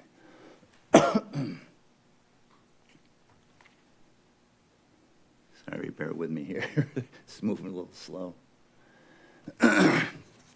Okay, so what I have showing now is what I'm referring to as the master site layout. That shows the overall proposed development. As Andrew has stated, there is going to be 20 single-family home lots. Out of those 20, one of them is actually the existing 40 Richardson, so that's an existing house. That existing house is going to remain. That is one of the 20. There'll be 19 new single-family lots created. The lot sizes range from roughly 5,300 square feet up to 39,000 square feet, which is the 40 Richardson lot. The new subdivision consists approximately of 1,100 linear feet of new roadway. There is then the multifamily apartment building. That's a 36-unit, 3-story building. Consists of 2- and 3-bedroom apartments. The footprint of that multifamily building is approximately 16,300 square feet and a total gross floor area with the 3 floors combined of approximately 48,000 square feet. There is an amenity area contemplated to the, I'm going to call it again, northwest of the multifamily building. And then with this next slide that I'm going to show, this is an aerial. Oh, I'm going to leave it where it is. I was going to try to center it better, but this was just to show how the layout of this development fits with the neighborhood. And as we were doing this, I actually thought, and I think the team thought, that this was actually a good fit and a nice transition for a 40B project in this area, with the 20 lots, single-family lots, being proposed adjacent to the existing single-family homes, and then the multifamily apartment building is at the very southerly backside of it, so separated from the existing neighborhoods. And that multifamily building abuts the memory care facility, and that's where it transitions into the commercial zones and the highway office, et cetera. The single-family lots, as you can see, are generally the same as the existing single-family lots that surround the project. The existing neighborhood lots along Great Marsh on the northerly side, they average, based on looking at it just from a GIS standpoint, they average around 8,700 square feet in size. And the subdivision north of Great Marsh consists of over 65 single-family homes of similar size of what the proposed single-family home footprints are going to be.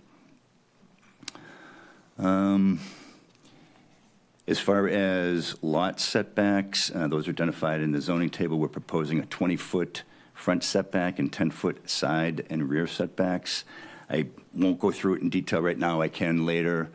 Because of the multiple zones, it's actually conforming to most of the zoning districts, and we're asking for a reduction in setbacks on. I think it might be in the RD1. Access to the project, the main entrance is off of Great Marsh Road. We have aligned, actually, let me go back to.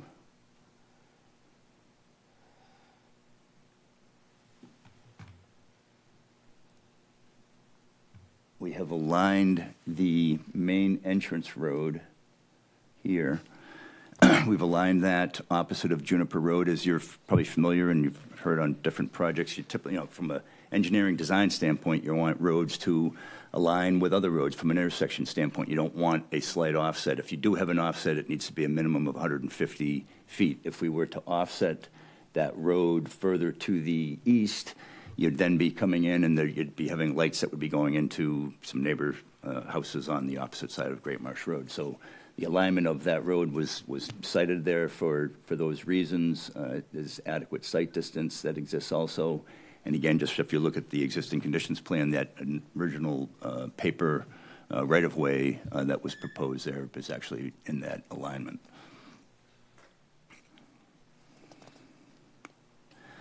We then have, there's the secondary emergency access only, and that's over to Finney's Lane.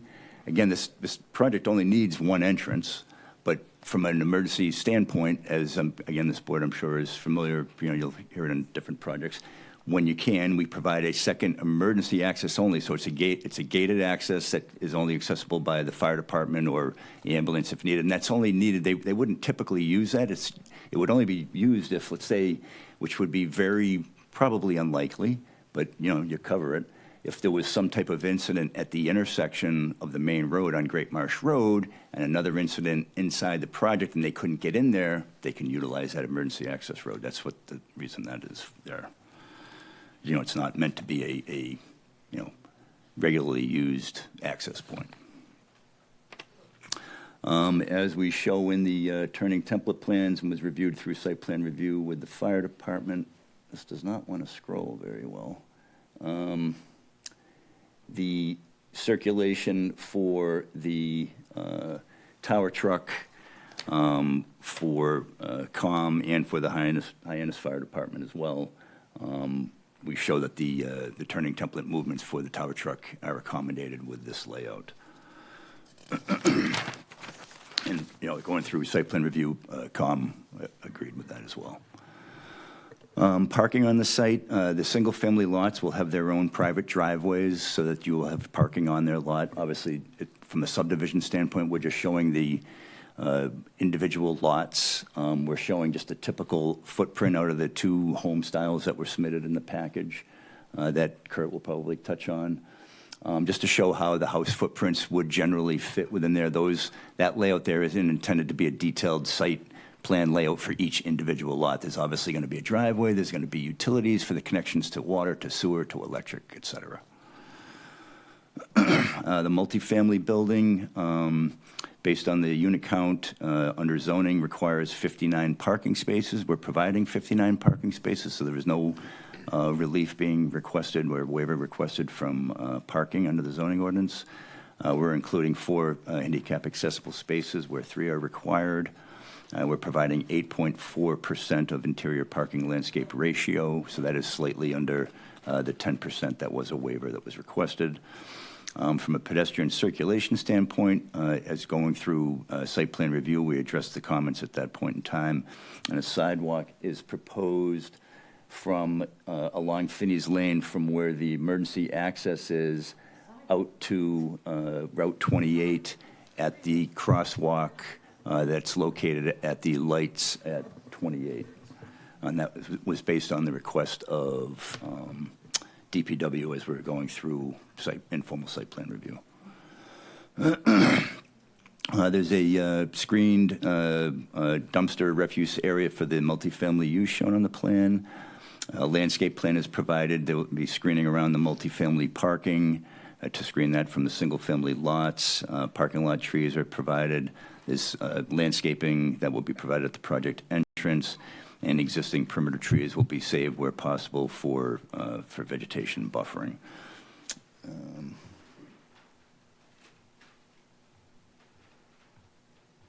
Went too far. So from a drainage and stormwater management standpoint, we're anticipating providing 3 separate individual stormwater management areas.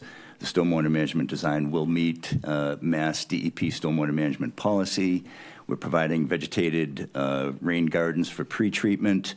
There's then also surface and underground storage and infiltration being provided. So the 4 bays and rain gardens provide for pre-treatment, and there's some volume storage there. And then underground is, which I'm sure you're familiar with, some type of like Cultec chamber storage underground that you don't see that provides the volume storage. And those, again, that design will fully meet Mass DEP stormwater policy. The systems will fully retain and recharge all runoff from the site through the 25-year design storm. That meets the Barnstable zoning ordinance and exceeds Mass DEP stormwater policy. We did request a waiver from the town stormwater permit process, and the only reason we requested that is the design's going to meet what the town requirements, and it's just the process and paperwork that's fairly duplicative of the Mass DEP stormwater policy design, and just from a trying to reduce costs from an just dealing with additional paperwork and so forth, we were asking just for a waiver from the stormwater permit. That's the new process within the last year or two going through the town. But from a design standpoint, It's all going to be there. It'll all be approved by DPW. We were just asking for a waiver from that actual local stormwater permit, just from a paperwork standpoint.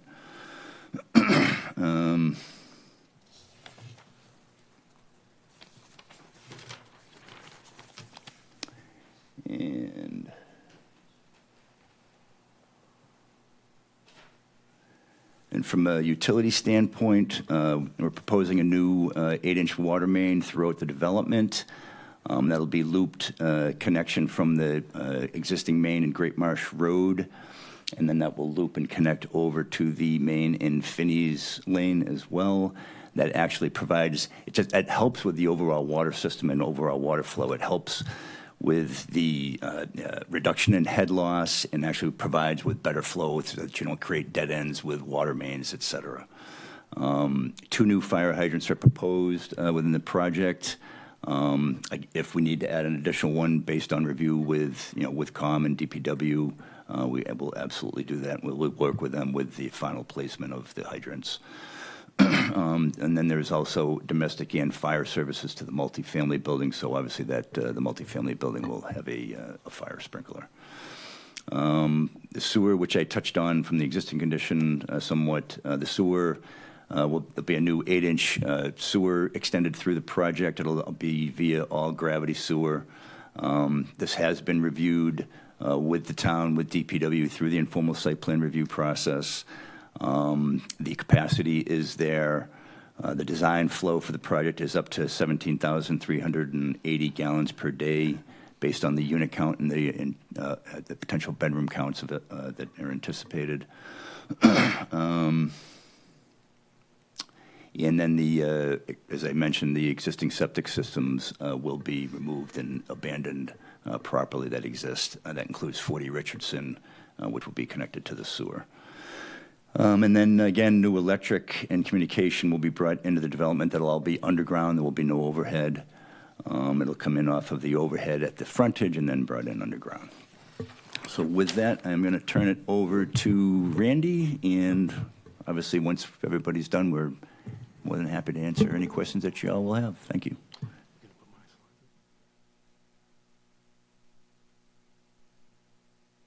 Yeah, hold on. He's going to do it. You're fighting me with that. Stop moving yours there, Andrew, from there. Well, I think I can comfortably start while he's loading the slide deck. My presentation can be relatively short. I'm Randall Hart. I'm principal with VHB. We're the transportation consultants on the project. We've prepared a traffic impact and access study that's consistent with state and local standards for traffic impact review. Some of the features include, one of the first things we did was actually sit down with planning staff to talk about what's an appropriate study area, and informed by that process. Sure. And informed by that process, we were able to land on 6 study area intersections in proximity to the project. We, as part of the project, review existing roadway conditions and safety at all study area locations. We review existing and future traffic conditions, both with the project and without the project in place. We assess potential project influence within the study area, including expected traffic change between existing and proposed use. And we review access operations at all study area intersections, both with the project and without the project in place, so that we understand what influence the project will have. Some of the key upfront things that we do is we collect turning movement counts at study area intersections. We do it during the weekday morning, peak hour 7 to 9, the weekday evening, peak hour 4 to 6. It's during these 2 periods when the combination of site traffic coupled with traffic already on the roadway is at its most critical level. We do it during peak summer conditions, which is the requirement on Cape Cod. It's the worst, the heaviest traffic period, so the counts were conducted in August. We also collect accident records from the files of Massachusetts Department of Transportation for the most recent 5 years of data where it's available.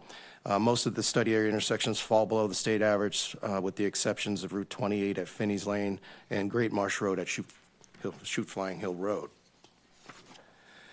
Another aspect of the work is to figure out what the project will generate in terms of traffic volumes. The Institute of Transportation Engineers, ITE, trip generation manual is utilized for this purpose, which is a standard. We used Land Use Code 221 multifamily housing and Land Use Code 210 single-family housing to make the projections. And based on that approach, we anticipate the weekday morning would see about 28 trips, 7 entering and 21 exiting. The evening peak hour, 33 trips with 20 entering and 13 exiting. In terms of access, access is proposed, as Matt said, through a single access driveway. We're out in the field, viewed site distance, and we meet the minimum requirements of stopping site distance, SSD. The intersection site distance was a little bit impaired by a tree looking to the right and some brush looking to the left. We plan to remove the tree and the brush, and by doing so, we'll open up the ISD, or the intersection site distance, and it'll probably conform to the requirements, even though that's not a requirement. And then just in quick summary, you know, if you look at the table in the traffic study, it shows you the future no build and build operations at each location for each period. And if you look closely, you'll see there's no level of service drop at any location as a result of this project. So the volume is fairly evenly distributed. That's what that tells you. So the results clearly show only minor influence on study area intersections. So with that, I'll keep it short. And we're just going to end with Kurt Raber from Catalyst. Discuss.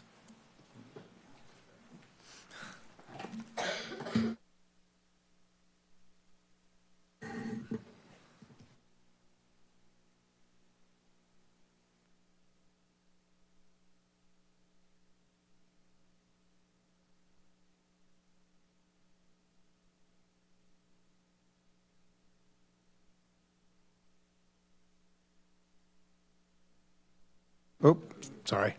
For the record, Kurt Raber with Catalyst Architects in Yarmouthport. And we'll show you a couple of drawings tonight, but we'll start with the 36-unit apartment building on the lot that is in the sort of southeast corner, which to the rear of it is the memory care center, and to its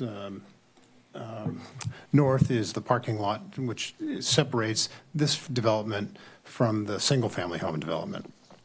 So this building was designed to be manufactured in a modular way, which means it would be delivered in sections and raised with a crane. And reasons twofold. One, it really hopefully will reduce cost, but it will reduce the amount of construction time on the site. And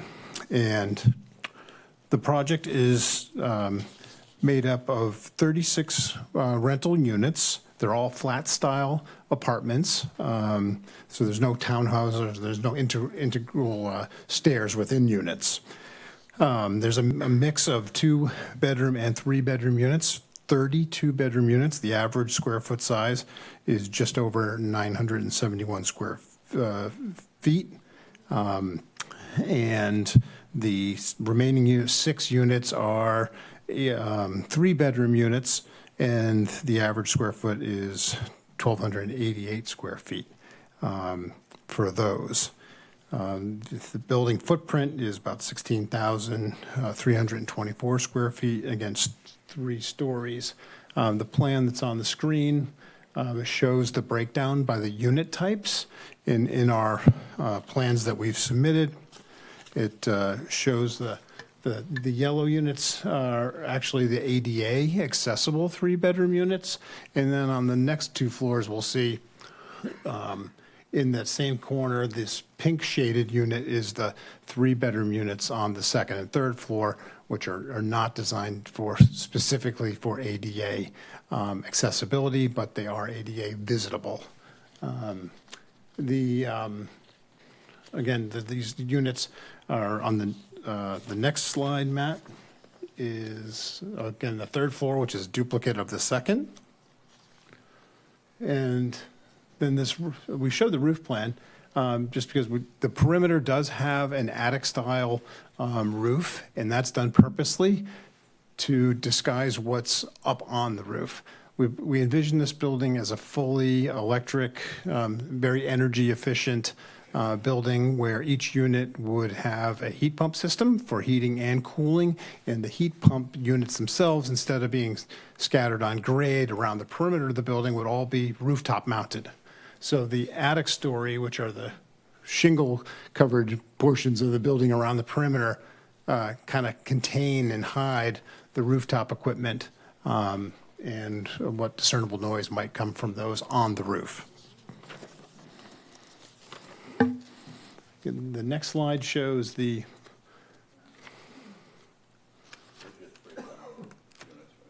oh yeah, sorry. These are the just detailed plans of the amenities within each unit. So these last two slides show the building elevations, and again, each unit has either a patio at grade or a balcony with sliders, so that every unit has an exterior space. And the units have lots and lots of daylight with big double hung windows in each bedroom. The center portion of the building is the sort of entry lobby. At the rear of the entry lobby, there will be a 3-story elevator that serves the building. And the other items in that core area of the building would include a fire sprinkler room, an electric entrance room, et cetera. And then the building is code compliant to be wood framed, of course, at 3 stories. It is a center corridor, and the siding is a mix of clapboard and vertical hardy panel, which kind of breaks down the size of it. And this cover sheet showed a little bit of the massing of the building. So we've not gone terribly high with this building. We do envision, a ceiling height of 9 feet and a structural depth between floors of about 18 to 24 inches. And the the elevation at the eave will be just about 30 foot 6 inches. So not much higher than the target height. Again, that's measured to the elevation, to the eave of these gable roof structures. If we go back to the smaller residences, this is the Deerfield unit, and we're currently working with Avalon Building Systems, which is a manufacturer and erector of custom or semi-custom modular homes. And this is the single-story, 3-bedroom, 2-bath ranch. And it's modest sized at under 1,200 square feet, 1,183 to be exact. And the next page on this shows a simple floor plan. And this is a 44-foot by 27-foot 6-inch standard ranch plan with a kitchen, open dining area, living area, and then 3 bedrooms and a shared bath with a stair down to a full basement. The second type of residential building is the Cape, called the Beverly, again from Avalon. It's again 3 bedrooms, 2 baths, and it's 29 by 27.6. There's 798 square feet on the first floor, 432 on the second floor, for a total of 1,230. So it's just a little bit larger than the ranch in terms of livable area. And this page is followed by the first floor, which again is that kind of L-shaped open living area with the kitchen, dining, living. There is a first floor bedroom, a stair to the basement, and a stair up to the partial second floor, which is the last page in this set.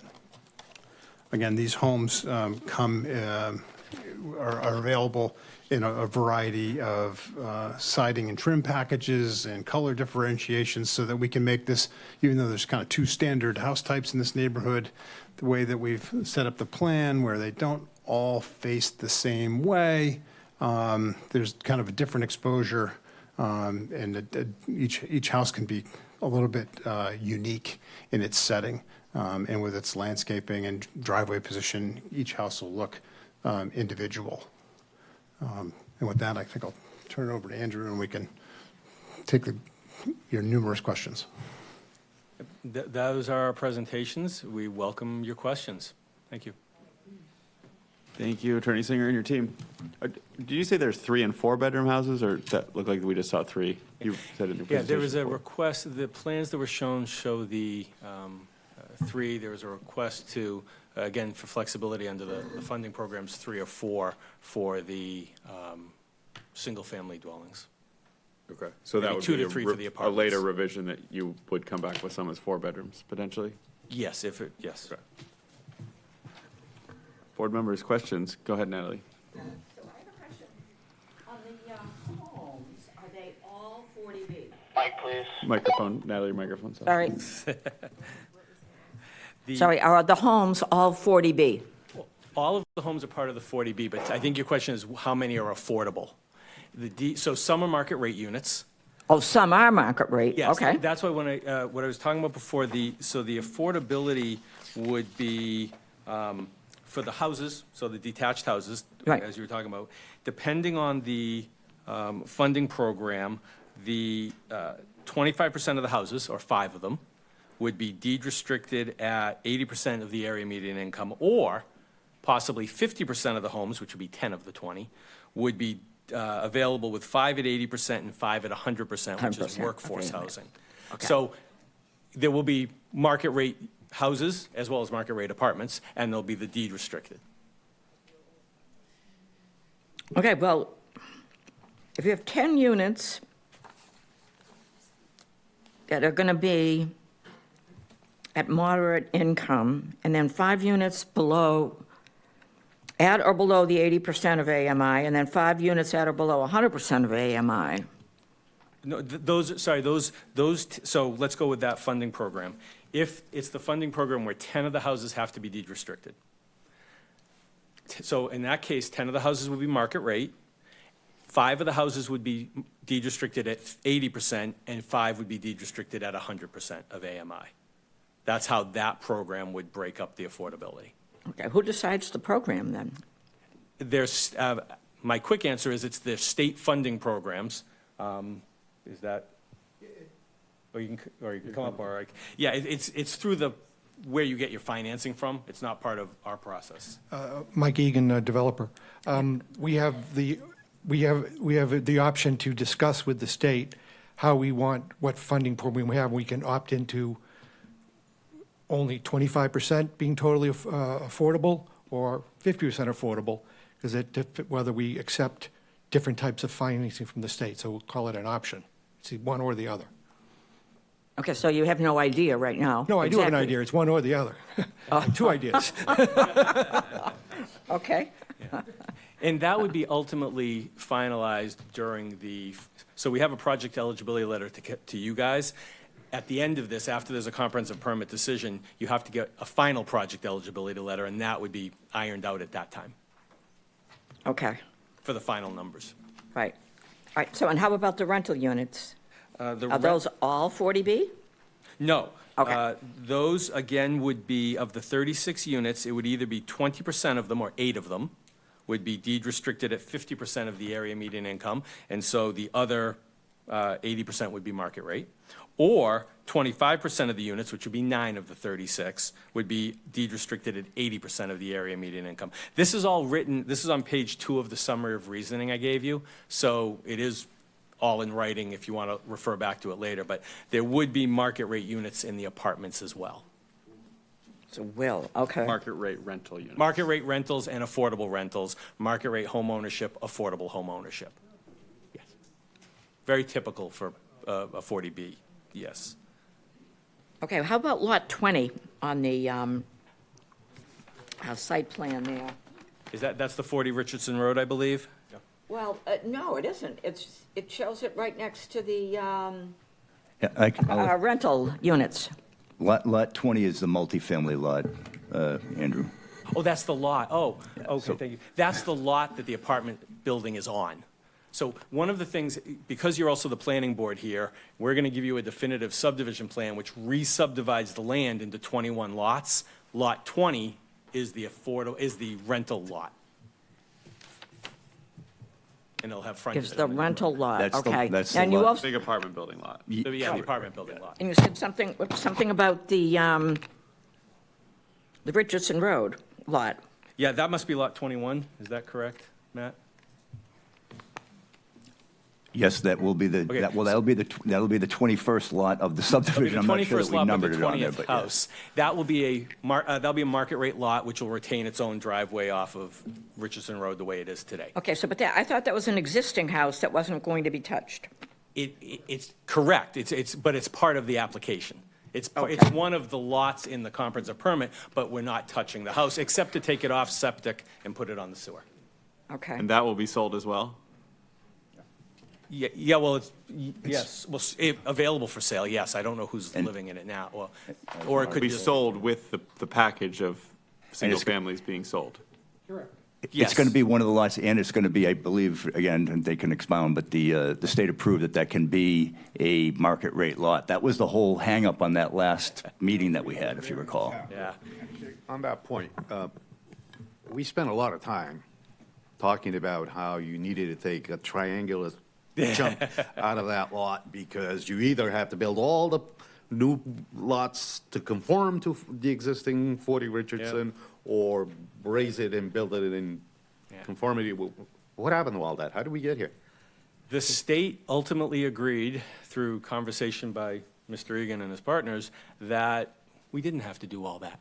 That was why I apologized at the beginning. We originally thought we had to do all that, cut off the triangle and because there was an issue, as I told you back in the fall, where that house looks different than the other houses. The plans that Kurt showed you are for two different styles, but that's of the 19 new houses. The state ultimately agreed that the 40 Richardson house could be part of the comprehensive permit, but retain its individuality, for lack of a better term. It'll stay as it is. And when the state said that was okay, that's when we were able to re-advertise and include the whole property in the application. And that will be a market rate, or that'll be an affordable unit? That'll be market rate. That'll be a market rate house. So when does the decision get made? Among the options we just discussed, the two options Mr. Egan pointed out, the numbers of affordable rate units, what's the sequence of timing? That would be, what we would request is that in a comprehensive permit decision, you repeat the information that I had in the summary of reasoning, which says it's the either or, and then it's going to be at the time that he gets the final project eligibility letter, when he finalizes the financing, that's when that decision would be made. Well, there's a chicken and egg issue there, right? We would want to take into consideration the number of units you're making affordable in making that decision. You're telling us, and I know it doesn't vary a terrible lot. It goes from 8 to 9. It would go from 8 to 9 on the rentals. Yep. Go up 1. And it would go from, so under the home ownership, what's interesting about that is it goes that from 5 to 10. That doubles. 5 to 10, except there will, in either option, there'll only be 5, there'll be 5 at 80%. So under either option. And the second. The benefit of the second one is that you get an additional 5 restricted at what we call, workforce housing, above 80, usually less than 120. This would be 100% though, under this program. So there, under option 2, if it was 10, you would have 5 additional homes, which wouldn't be market rate, they'd be deed restricted at 100% instead of 80. Hope I answered that well. No, I understood. So there was a reference to site plan review. Was that in the fall, or was that recent? When would the conversation, say, with DPW, for instance? Yeah, we went through informal in September, this past September, yeah. The reason I ask is yesterday, we got comments from DPW. To your earlier point, we sit here representing a lot of subject matter experts that we're not. And yesterday, we got comments from DPW that raises a lot of questions. And I guess I'm just wondering, one, have you had a chance to review those? Are those things? I did review them, and there's, what we've discussed at informal. I would say that most of the comments are kind of the standard comments. The main one is the stormwater management design, which we will finalize all that as part of this process. It's just the stormwater management design, as I'm sure you're familiar with, that and the grading is very design intensive. We wanted to get into the process, see what type of comments, see if there was going to be any moving parts, because all those moving parts change the design aspect. And so instead of having to do that design 2 or 3 times and the costs associated with that, we will, complete that as part of this review project with you. I'll make sure that gets reviewed with DPW specifically. And yeah, so that would be how I would answer that question. And just with a 40B, you file with preliminary plans. These are obviously more than just basic plans. But there have also been, Matt was having ongoing conversations as of this week with fire department and the water department. So there have been lots of conversations continuing with the town departments. Yeah, obviously through this process, you're going to hear from the public. There will be a lot of concerns that all fit into the standard we need to apply, whether this project is consistent with local needs. That I guess the hope would be that you'd listen and be receptive to because that, from where I sit anyway, I only speak for myself, that will feed into whether or not conditions are imposed and whether we find that this is consistent with local needs. So I understand that this is going to be iterative. You're going to listen and react. And so that's it for my comments. I think that there are a lot of people who want to speak. So Thank you. I do want to get to public comment, but if you have something, I sort of a list of things, but I think I'll wait till after public comment. Same here. I have kind of a really, really general question. How did you arrive, forget about, the mix of single-family homes and the apartment building. How did you arrive at this density? It's ambitious, to say the least. I just don't understand, Can somebody explain that to me?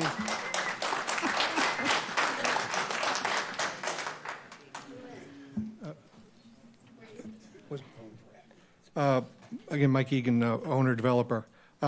We've been looking at this site for over 5 years, and the best economic plan would have us put in 5 of those apartment building structures for approximately 150, 170 units, which would meet 40B zoning, and but I wouldn't want to live there. There is a need for affordable single-family home ownership, entry-level pricing, something I'm familiar with. And I honestly don't know if it's going to be economically viable to actually build. And the only way really to get over the line where it papers out is to have the apartment building be part of the economic package. So it was kind of a compromise to make it minimally financeable. So it's been thought through. The location of the road, the density. There is a plan to get rid of the apartment building. You could do 28 homes. If you took that out and be all single family. But the cost of construction if you gave the land for free, these things are talking about $500,000 each to build, and we'll sell a whole bunch of them at significantly under $500,000. So you got to have the density on the others at some number greater than the neighborhood. We think prices out at about $650,000. So there isn't a lot of margin on those market rate to cover the subsidy of those, and then so the department sort of puts it over the edge. Is that a simple business plan model?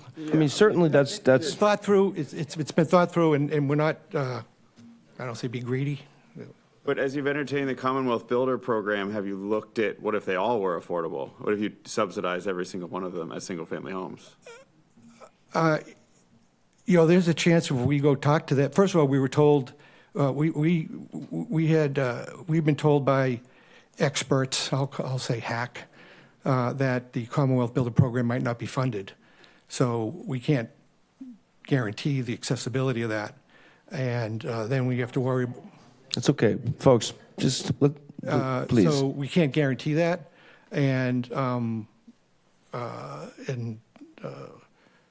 but it's possible, and we could, if that was the best number, we'd come back and change the plan, and make a loop road and put in the houses. So, but that would be, we would respectfully say that's our option. Okay. And was there any look at doing duplexes at some of these structures? Some of the single-family lots? I'm maybe nostalgic. I like single-family homes. Okay. I think duplexes are more economical. I agree with you, but duplexes would be better. But that's not the neighborhood I wanted to build. And if I might, Mr. Dewey, just as part of the process with the state to get the project eligibility letter, you have to provide a pro forma, and you have to, as Mr. Egan was mentioning, it has to number out. And so, questions of more density, less density, all go to numbers, and all go to what's economically feasible. Okay, and just on that question, is the ask of a contribution from our community this permit, or is there going to be another ask from the Commonwealth Builder Program? One of the requirements of the Commonwealth Builder Program is that the community makes a contribution to it, not necessarily monetary. It can be permit or whatever. Is the 40B would a permit? comprehensive permit be that? Is Commonwealth Builder said that is considered a give? I don't. We can get that answer. I don't know. We can check on that though. Okay. But I guess back to my question is basically, is there a formula for amount of land and number of units or something like that, basically, or? There's not a specific formula under 40B. It's more, you have to look at the things you consider: parking, wastewater, stormwater. You have to be able to, make the site work. Yeah, and density-wise, I mean, it's what, 8.28 units per acre. I mean, density-wise, I can show you projects that are more dense than that, for sure. I think even, downtown zoning in Hyannis allows more dense than that. Yeah, unfortunately, it's not Hyannis. Yeah. It is what it is. All right, is there any more comments before we open for public comment? I mean, we'll obviously have plenty of opportunity to bring things up, but if there's anything specific now, anyone? No? Okay. So, Attorney Singer, if you're okay, we'll open for public comment. Larry got some? And then, hold on. We can have further chance to comment. make sure, yeah. Will? I just think it's helpful if we, also incorporate the public's concerns in our Yeah, I agree. comments. And we're happy to answer questions whenever. All right, so I'll make the motion to open for public comment. Second. All those in favor? Aye. So public comment is open. So there's a sign-in sheet there. We'll try to keep comments to 3 minutes. And again, please try to emphasize ways we can make this project better. We're not really in a position here to just end the project. We're in a position to make it better and meet our community needs better. Should we read into the record the? Yeah, do you have them there? Yeah, You want I to do have them them, yeah. tonight? I'd love that. Sure.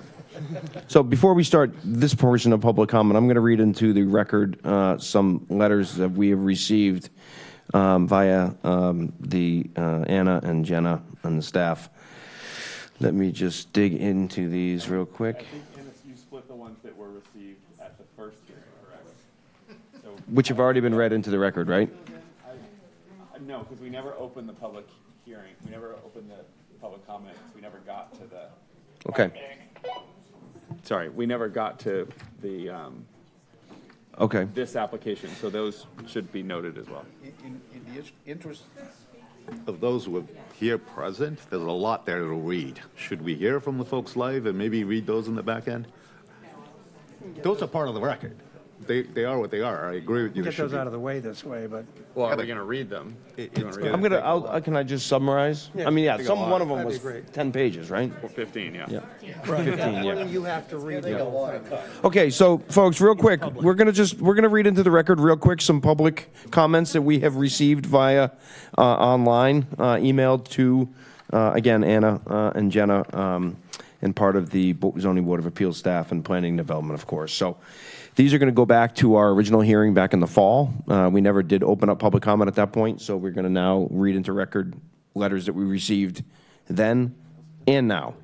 And I'm going to do them as quickly as I can. It's not for lack of our not having paid attention to them. It's just there's one of them is 15 pages long. So I'm not going to take our time to read those. I hope that's agreeable. And certainly the folks that are here that wrote those letters, you're welcome to highlight those letters, of course, but we can't get that done in 3 minutes anyway. And so. they're all part of the public record. So And they're if all anyone part of the wants to see public them, record. You can see them. They're all, yep, and they're all part of the meeting materials online at the Zoning Board of Appeals website. It's all there for your, so. Before we go any further, one of the letters by the Wequaquet Beach Association, I believe, is very long, but is very articulate. Of course, I'm not denying that there's a lot of material contained within each letter, regardless of the author. It's just we can't spend that time tonight. But we do have to read them into the record. Am I correct? Yeah. As briefly as possible. Okay. So the first one we received was October 8th, 2025. It came from Eric Schwab, resident of the town of Barnstable. His comments, obviously the subject matter regarding the 40B comprehensive permit application, Great Marsh Development LLC. Introduction and scope of comments. It's, it certainly goes into detail regarding his thoughts, 5 pages long. Is that enough? Okay. No. I'm sorry. I just want to make sure we get this done right. And again, it's not to diminish what Mr. Schwab is saying. It's just that we have a lot going on here. So let me go back. So the second one came from Eric Schwab again. It is a continuation, I believe, of his initial letter. There is no date attached to this one, I don't see. Third one came from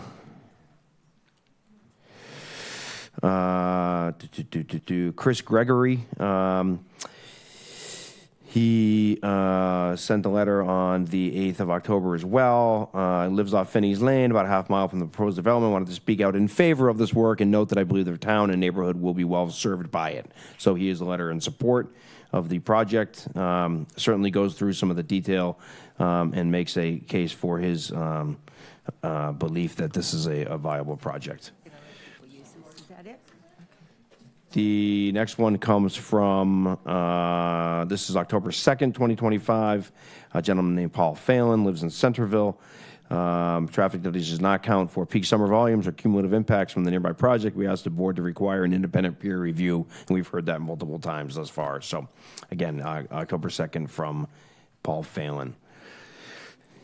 Next one comes from Holly Rogers, Great Marsh 40B comprehensive permit. I am writing you today to bring your attention to some of my concerns with the project that I have not been able to find supporting information that would validate this project moving forward at this point. And she lists multiple reasons, 1 through 4, wetlands, adequate wastewater, necessary size project of scope, and possibility of additional traffic. So that was the initial public comment we received from the case back in the fall. And we are now moving on to public comments. Revised submission, is that where that's going to be? Or is it just in their email, Anna? in the re-advertised folder. Okay. They should all be in there. Here?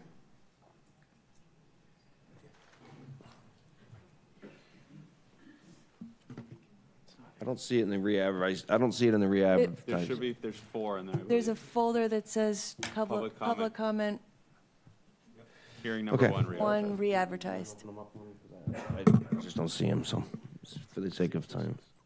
Oh, that's just a drawing. There's just, the first one's just a picture. Okay. First one was just a picture. This is from Bardo. Scroll down for me real quick. Scroll down to the bottom. It does no, oh yeah, there it is.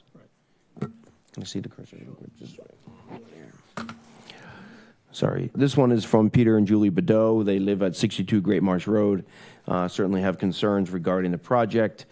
And it goes through a litany of some of their concerns. Again, Julie and Peter Bedeau at 62 Great Marsh. And, yep.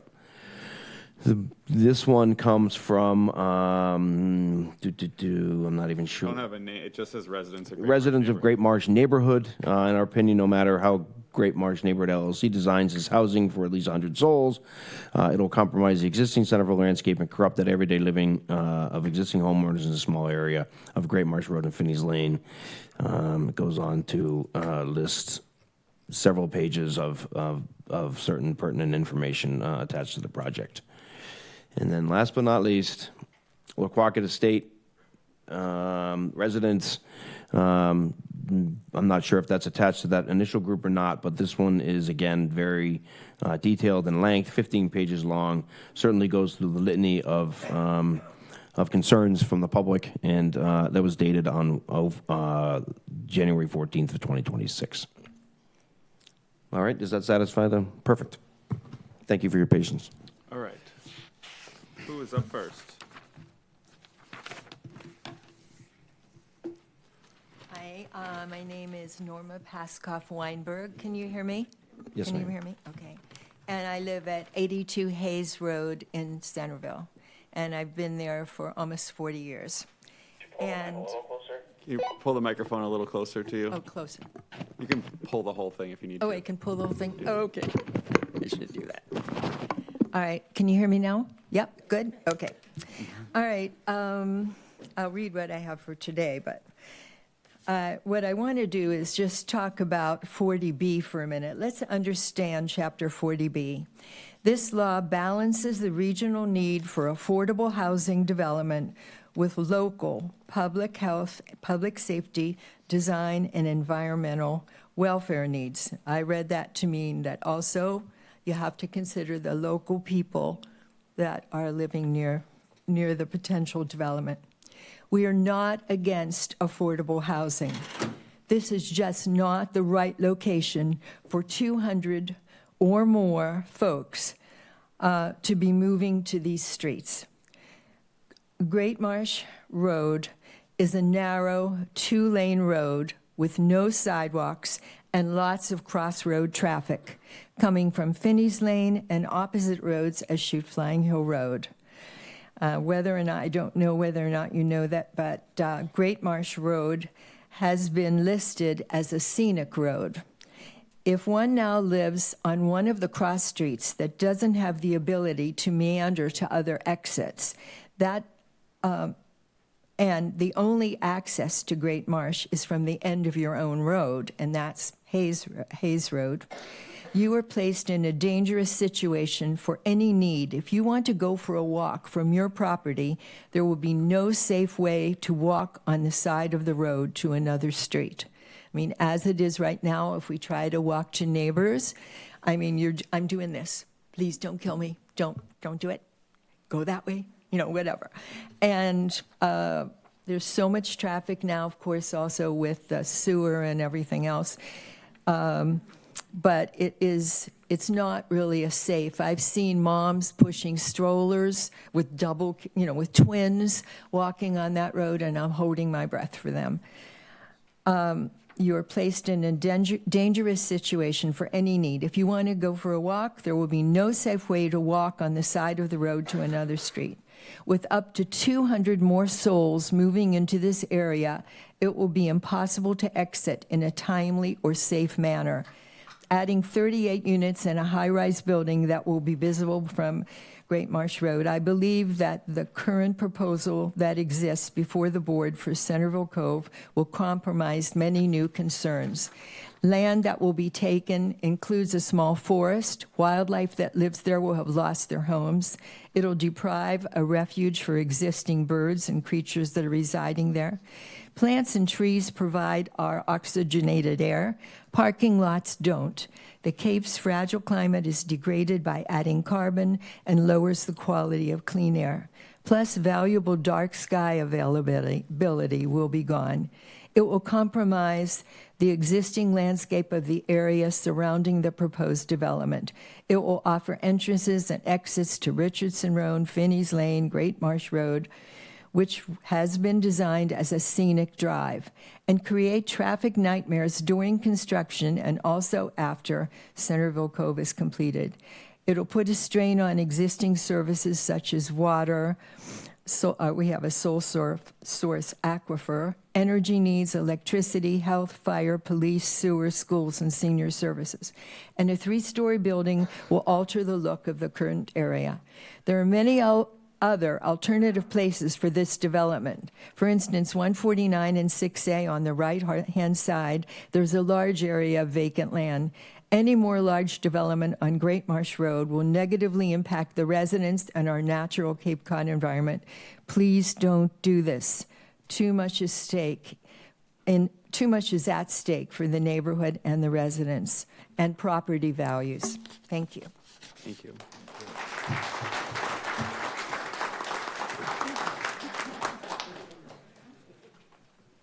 Hi there, I'm Hillary Temple, and I live in Wickwacket Estates, and I promise not to read all 15 pages. We all share the burden of providing affordable housing for our young families, our elderly, and our low-income neighbors. However, these housing opportunities cannot be chosen without careful consideration of all safety and quality of life concerns. Done well, they'll provide dignity, and done poorly and without thoughtful planning, they will become a burden on the residents for which we are trying to provide housing and their neighbors.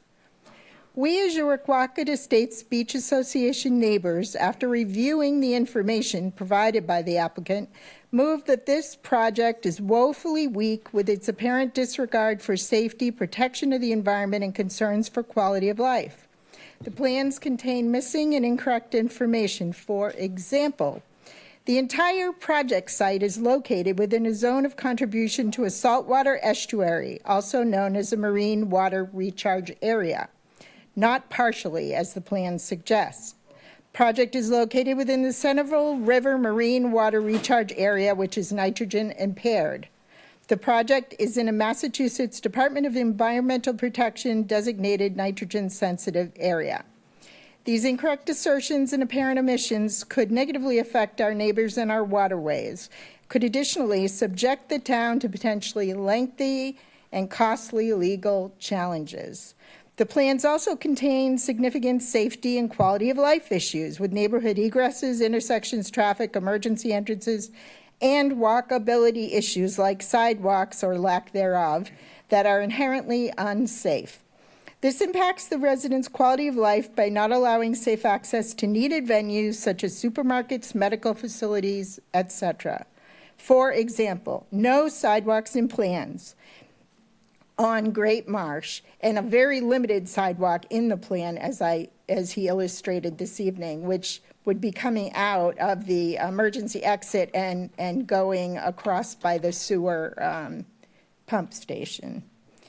Emergency access in the middle of a dangerous and stacked intersection with 46 documented accidents in recent years, an impossible look back, and a locked gate.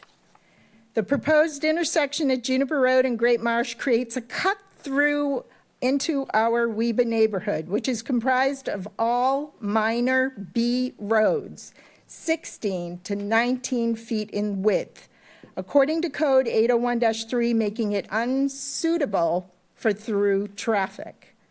This would require significant and costly mitigations to ensure safety.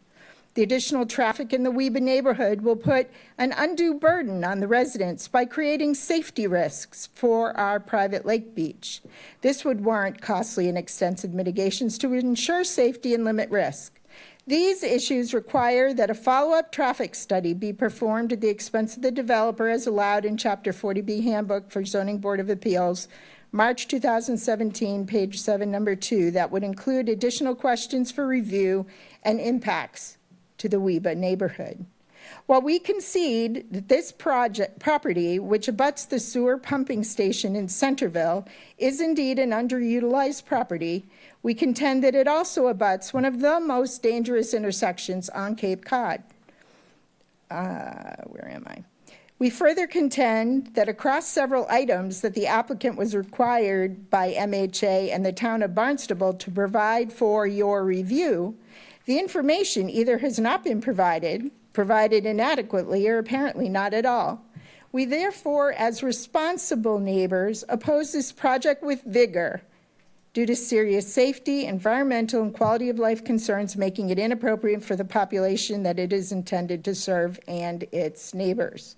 Therefore, we respectfully request the following.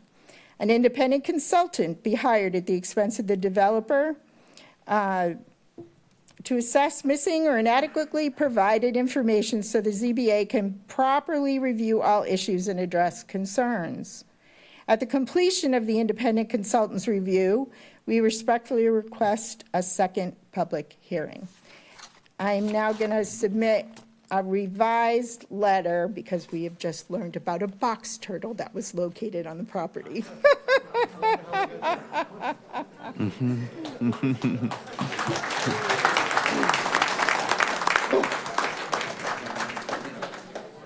Yeah. Thank you, Ms. Temple. I have a quick question. Can I just ask her a quick question? Lake Wequacket Estates contains what exactly? Almost 80 properties. Okay, where is it? I didn't get an address, I'm sorry, at the beginning of your... The intersection that they've created, Juniper. Juniper. Okay. And actually, that intersection does not line up like it was illustrated. It is offset in the paper road. If you look at the maps, it isn't directly connected. But we maintain that we cannot have an intersection there into a neighborhood that has 16-foot streets. It's already at risk. Fire trucks are supposed to have 20 feet. We measured this street in many, many places, and it's 16 to 19 feet everywhere in this neighborhood. Okay, I wasn't sure if we were talking about Yacht Club Road, or is it that? Oh, no, it's right. Okay, gotcha, I see it now. past the Yep, thank you. Okay, thank you. What's that?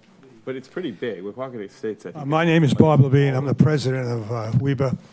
And I can clarify the actual location. It starts on Juniper, go off Great Marsh. Juniper goes down to Pointed Pines, both sides are houses. Then it goes to Lake Drive, where there's a beach. Then it passes past Bresner, and it basically ends up Great Marsh Road, Finney's Lane on as you're heading north, I guess, the west side, to the Herring Run. All those houses are in it. 64 houses, 80, some odd, 87 or something like that lots. It established in 1954. And so I have some information as well. The developer proposes a single egress to be placed directly across from Juniper Road, creating an intersection with into a quiet lake community, Wequacket Estates.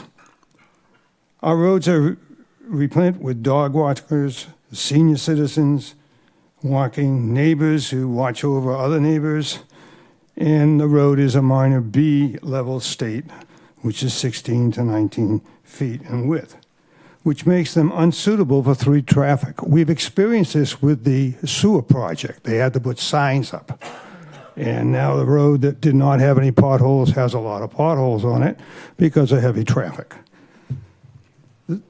The additional traffic in Weba neighborhood, as well as other neighborhoods, would put an undue burden on the residents in creating safety risks for our private lake, as well as those warranty costly and extensive mitigation to ensure the safety and the mitigation risk.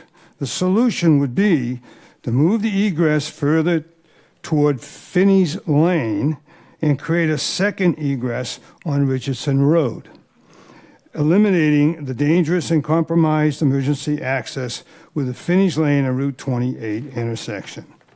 The proposed egress from the development located on Great Marsh Road and forming an intersection with Juniper Road will serve up to about 160 somewhat bedrooms, if not a little less. Within the subdivision, all residents, all service vehicles, all landscape trucks, all trash trucks, DoorDash, Amazon, UPS, and they come at all hours of the night, as well as FedEx, will be flowing through this one intersection. This will be taking shortcuts, increasing traffic to Great Marsh Road, Finney's Lane intersections, as well as the proposed Great Marsh-Jupiter intersection. It will encroach cross-through traffic into Jupiter when Great Marsh Road gets backed up, which is the Cooperative Estates. Neighboring, especially when it's backed up at Great Marsh Road or at the lights at Finney's Lane.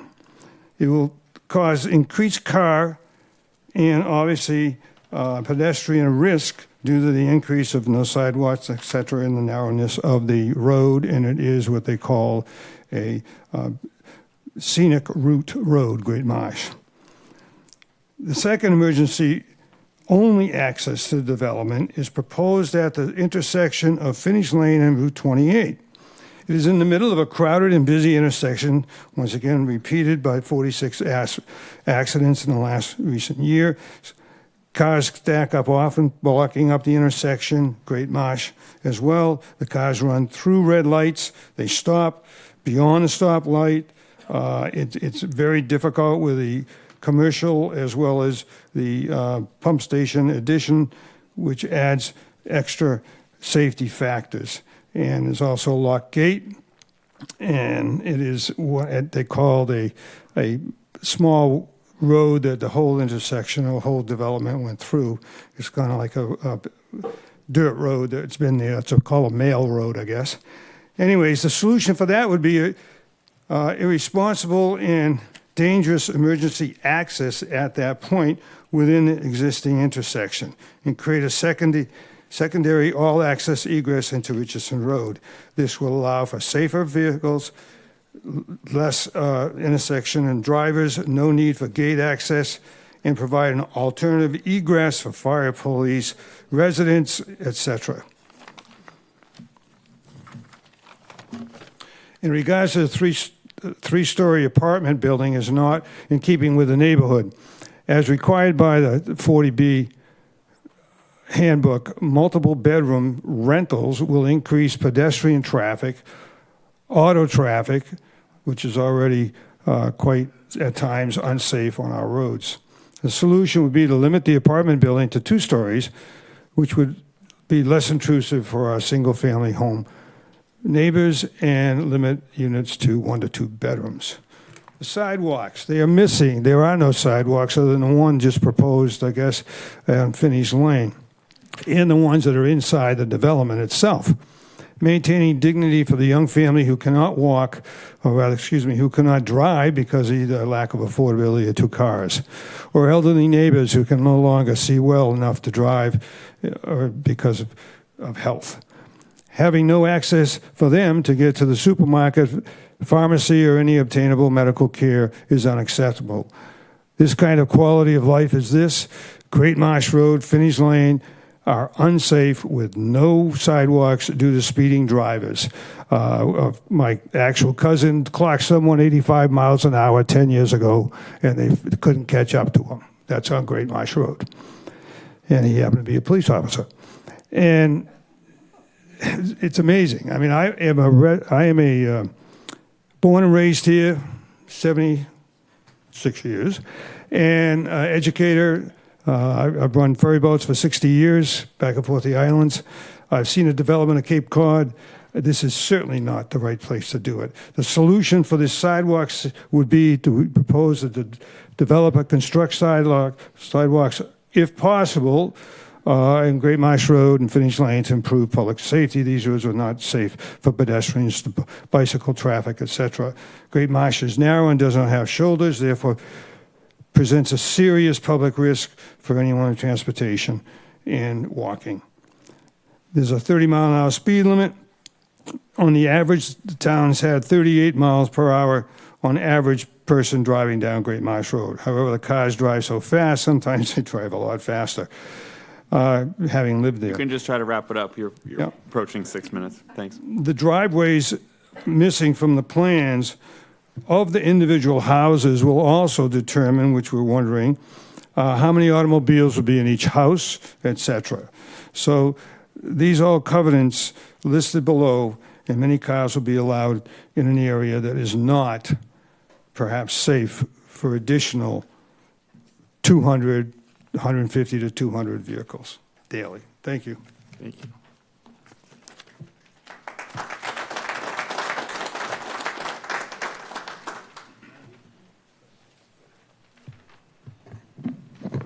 Good evening. My name is Betty Ludke. I'm a resident of the village of Hyannis. I've very much enjoyed listening to the folks here who live in this neighborhood. It's fascinating to listen to their insight, and they're really caring about their neighborhood. What I want to speak to tonight is what I've seen as a glimmer of hope that Mr. Egan has some flexibility in his planning. The chair mentioned it. Mr. Egan mentioned it. Commonwealth Builders. We have a unique opportunity in the town of Barnstable to take advantage of this. And I'm a little bit disheartened that I believe I heard that HAC said that perhaps they couldn't get financing. I don't know why HAC is saying this. HAC is doing a Commonwealth Builders project themselves at the corner of North and Stevens Street. And what Commonwealth Builders does is it provides home ownership. And several people have spoken. I don't think this is an appropriate location for a multifamily apartment building. It just isn't. There's been some very sensitive development at Bell Tower Mall to put some apartments in, done beautifully. And Mr. Egan says he has an affinity for single-family homes. And the chair mentioned duplexes. I would really ask the proponent to go back and look at Commonwealth Builders.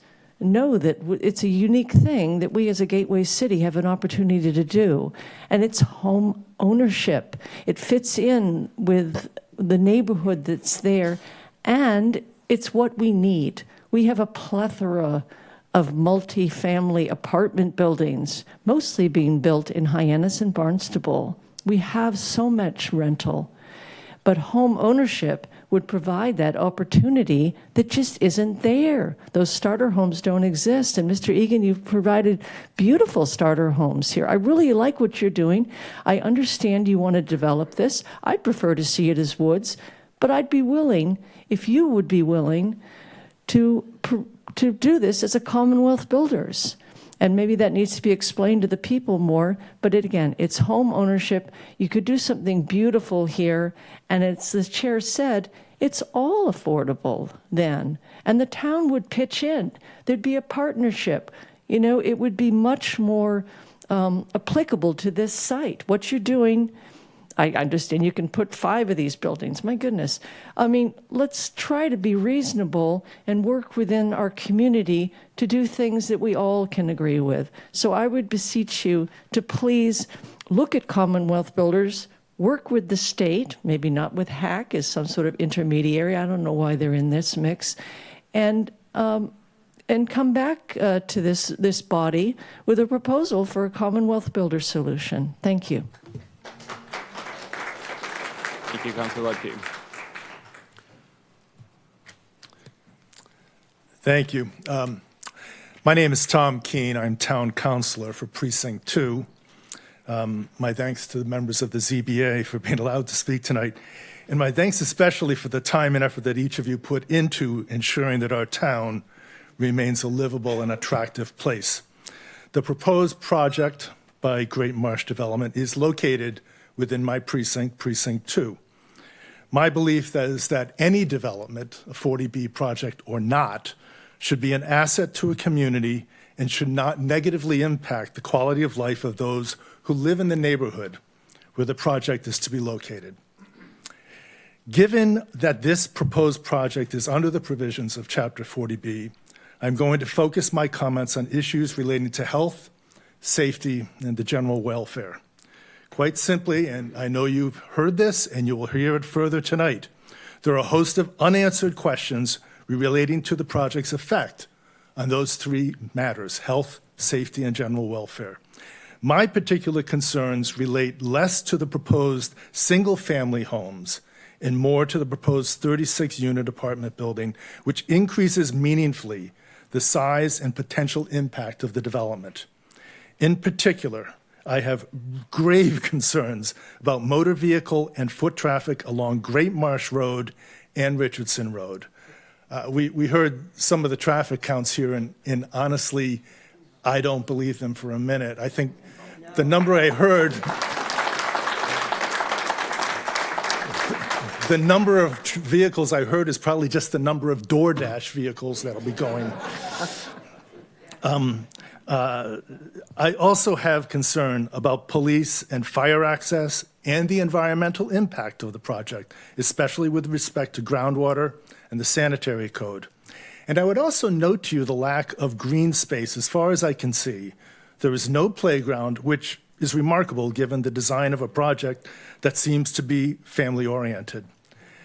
I would therefore ask the Zoning Board of Appeals to reach out directly to a number of town departments, including the Police Department, Conservation, Planning and Development, the Department of Public Works, as well as COM, Water, and Fire, and ask each of them to conduct a thorough review addressing these issues, as well as identifying other possible impacts of the development.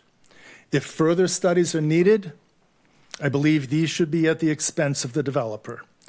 And as results come back from these studies, I would ask that the ZBA work with the developer to eliminate any potential negative impacts of the proposal. I appreciate your consideration. Thank you.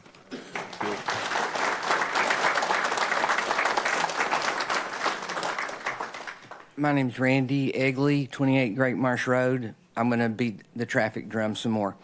A traffic study was completed as requested based on a limited scope. As a result, the study did not address several important issues. The traffic count data was collected on a Tuesday in August. We believe a September sampling would more accurately capture the vehicle stacking issues from Route 28 onto Finney's and continuing into Great Marsh Road. We're requesting the following modifications to the proposed project. Relocate the entrance on Great Marsh Road closer to Finney. Conduct a traffic survey on the impact of the Richardson Road and Weeben neighborhood. Confirm that we have adequate sight lines entering the community. Create a second entrance on Richardson Road. The changes are recommended because the proposed entrance is directly across from the Weeba neighborhood to the north.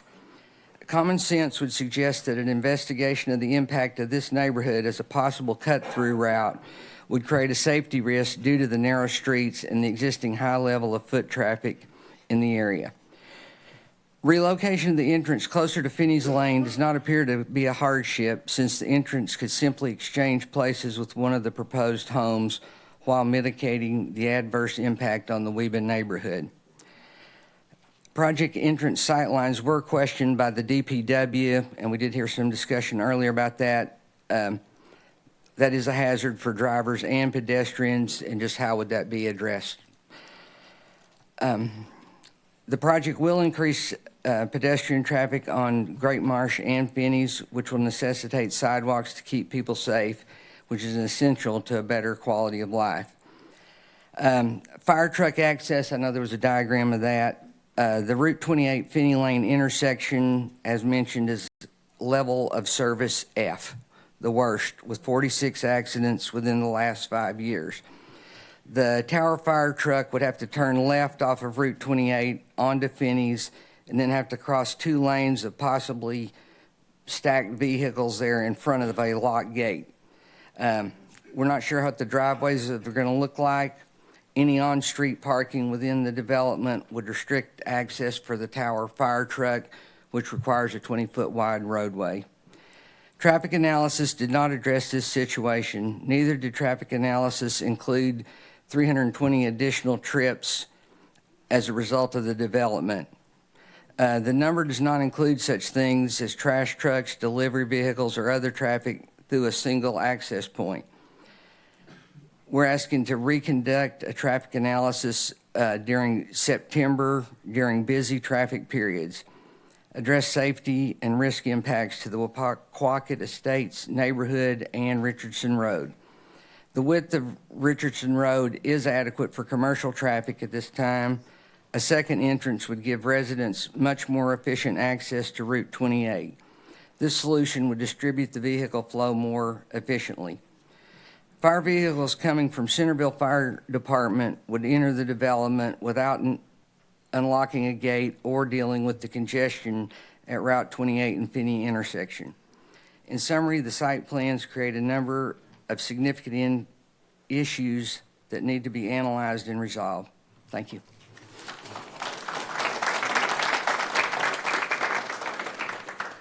Good evening, Sandy Jones, Centerville. I'm not going to go over everything that's been discussed already, but there's certainly a need for affordable units, but the proposed location is not suitable for this project. Great Marsh Road comprises of 68 units, two-story homes, two colonials, and the remaining homes on the street are cottages and ranches and Cape Cod-style homes. If you look at Route 28 from the mobile station to CVS, the tallest building that you see is 2.5 stories, and that would be the CVS Cape Cod package in the Bell Tower Mall. So introducing a 3-story apartment building would negatively impact the neighborhood. The town of Barnstable chose to build a sewer pump station, which resembled a home, and it fit within it fits well within the surroundings. The property resembles a home. I understand the board can only work within your purview, and what I ask of you is several things. Nobody has mentioned tonight light pollution. 195, Route 28 will be cleared. So if I'm on Great Marsh Road, right now I drove down Great Marsh Road tonight, they don't even have a street light on the street. You're going to have a 3-story apartment building, which I assume will have parking lights throughout the parking lot, exit and entrance lights, as well as the 39 units, if everybody's home, their lights are on. So nobody's discussing light pollution. Once the trees are cleared, will the Great Marsh Road homes facing the project, will they be able to see Route 28? Will they be able to see the Cape Cod package light above there? Because in their paperwork that they submitted to the Mass Housing requests to see the site plan with the trees. So we all know when you remove a mature tree, you put in saplings, it's going to take quite a while. I didn't see screening from Great Marsh Road to the project. I'm not quite sure if the homes that are going to be allocated for affordable, where they will be located in the subdivision, and will the homes on Great Marsh Road be looking at the backs of homes in the apartment building, or will the homes be facing directly across the street? So that was my question. Great Marsh Road is situated in a nitrogen-sensitive area where the project proposes waiving the stormwater permit requirement, therefore eliminating local review of drainage runoff and flood mitigation, and this area is also designated as a resource protection overlay district. So I ask you to deny this waiver, require that there is a stormwater permit. I also ask that if you do approve this and the conditions that you approve, require a hookup for the apartment building, for every single home, just as everyone on Finney's Lane has had to pay for a sewer hookup. I feel that's only fair. Lastly, I ask if you reduce the building by 1 story, or at least revise it where there's more single homes and this apartment building is not there. I believe you may have the support from all the neighbors. And two others. I ask that the parking spaces be 10 feet versus 9 feet. I think that that's more adequate for the vehicles that you see and that home owners and families currently drive. And I also ask if the stipulation, if 100% affordable units, I ask them to be offered to Barnstable residents or Barnstable town employees, possibly a lottery that they used to have in the 80s and 90s, because we realize that some of these properties that are being filled are not from Barnstable residents. So therefore, we're not addressing the community needs per se. So that's it. Thank you very much for letting me speak tonight. Thank you, Ms. Jones. Okay, thank you for the opportunity to speak. My name is Lev Malikoff. I just want to clarify, I'm on the town's open space committee, but I'm not speaking here on behalf of the committee. I'm strictly representing myself as a resident of Richardson Road for over 35 years. I echo many of the concerns that have been brought forward already, but I want this process to recognize and respect some of our most vulnerable citizens and consider what an estimated 345 daily vehicle trips on Great Marsh Road would mean to them. In your folder, I believe you have a picture that you can refer to. I don't know if that could come up on the screen, or I did make a printout. This is a picture that I took in October. I don't know if anybody can see it from back there, but it's basically showing a view of Great Marsh Road from the area of the Lindsay Council Wildlife Sanctuary, which is about 500 or 600 feet to the west of this site, just west of Hayes Road. In any case, in the photo, there's a picture of one of our neighbors, an elderly lady who walks, has occasional walks to the sanctuary from her home, and there's the picture there. So here she is with her cane walking west down the road. As you can see, there's no shoulder. Vehicles have to move over to the side, and hopefully there's nothing coming the other direction, forcing cars to decide whether to strike each other or the pedestrians. But in any case, the sanctuary was acquired by donations and a significant public investment, and it's one of the hidden jewels of our neighborhood. So I really just wanted to share my concern and hope that you share my concern for the many vulnerable pedestrians that have no sidewalks and will be forced to contend with the hundreds of new vehicle trips along our narrow, winding roads. Thank you. Thank you, Mr. Malakoff. My name's Julie Egley. I live on Great Marsh, and I'm going to discuss some environmental concerns. Tree planting and removal plan. There was nothing on the plans that indicate the proposed tree buffer plan between the development and Great Marsh Road. Often sites are clear-cut prior to development. Is that the case for this project? Will existing vegetation remain? What is the tree cutting plan? Will the buffer between the development and Great Marsh Road contain new plantings? Will the plants be native to Cape Cod? Stormwater runoff. Missing details regarding how the project will manage and treat stormwater runoff. Has a site-wide nitrogen loading calculation been done to determine the site-wide nitrogen load? There should be no nitrogen loading in the nitrogen-impaired Centerville River watershed. The solution is to do the calculations, and if a nitrogen load exists, take mitigating actions. The Conservation Law Foundation has refiled its Clean Water Act lawsuit against the town of Barnstable, July 22nd, 2024. It contends that the town's sewage treatment plant located in Hyannis is polluting waters with nitrogen, leading to toxic algae outbreaks that destroy habitats and sicken people and pets. Through stormwater runoff and additional sewer and subsequently nitrogen load to Hyannis Water Pollution Control Facility, aka wastewater treatment plant, which Barnstable DPW may not have considered in their comprehensive water management plan, our town may open itself up to continued lawsuits. The solution? Confirm that the applicant has discussed the possibility of hooking up to centralized sewer and that the town has taken this project into consideration when it calculated build-out.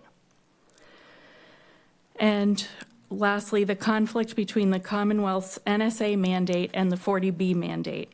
They contradict or oppose one another. We cannot meet one without compromising or not being able to meet the other. The solution? This is a conundrum. Do we proceed with calculations and mitigations, knowing there will still be added load within the sewer treatment plant? Even if we are able to mitigate the nitrogen load from the stormwater runoff, we risk continued lengthy and expensive lawsuits. Thank you. Thank you. Hi, I'm Nancy Battinelli. The front of my house is on Juniper. The back of my house is on Point of Pines, so I'll have traffic on both sides of me. A little closer to the microphone. I am baffled at how anyone would choose an emergency entrance in the middle of a crowded and busy intersection at Finney's Lane and Route 28, where 46 accidents have occurred in recent years. Cars stack up, often blocking the next intersection at Great Marsh, and look back at the Finney's intersection is an impossible angle. To further confound things, there will be a locked gate at the entrance. I think it's dangerous, it's irresponsible, and it's unsafe to even consider this when there's a safer, viable option on Richardson's Road. The Richardson Road egress would provide a safer access for emergency vehicles, resident access, and safer pedestrian access to the Bell Tower Mall, which would improve their quality of life. It also would lessen traffic on Great Marsh Road, thus lessening risk to cars and pedestrians. I don't think that the fire department likes it. I don't think the planners like it. I don't think the residents like it. Please eliminate the entrance at Route 28 and Finney's Lane intersection and open the Richardson Road egress and make it accessible to all. And I have two questions. What is the mean area income to determine the 1580%? Do you know what I'm talking about? The area median income? Yeah. That's determined by HUD. That's a federal calculated number. So roughly what is it for our neighborhood? Everyone keeps talking about 1580% of this. What is it? Any Roughly ballpark? It's roughly $100,000, roughly. Okay. So you're at $80,000 a year for household income. Okay, thank you. At an 80%. Okay, and will the development get sewer connection before Weber, which was established in 1954? Because they mentioned that the DPW was kind enough to put some kind of pump going towards their development. Does that mean they're going to get it first, or are we not going to get our septic systems converted to sewers before they do? Anybody know? Don't know that. That's a call to DPW. Okay, thank you very much.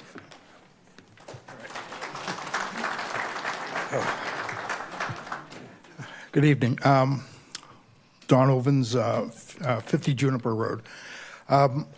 Just some common sense, okay? This traffic study that was done and the reputed number of, I think they called them traffic, cars leaving the site every day. I mean, my math is pretty simple and basic here. 20 houses, that's at least 20 cars. 38 are apartments, that's at least 38 cars. That becomes 58.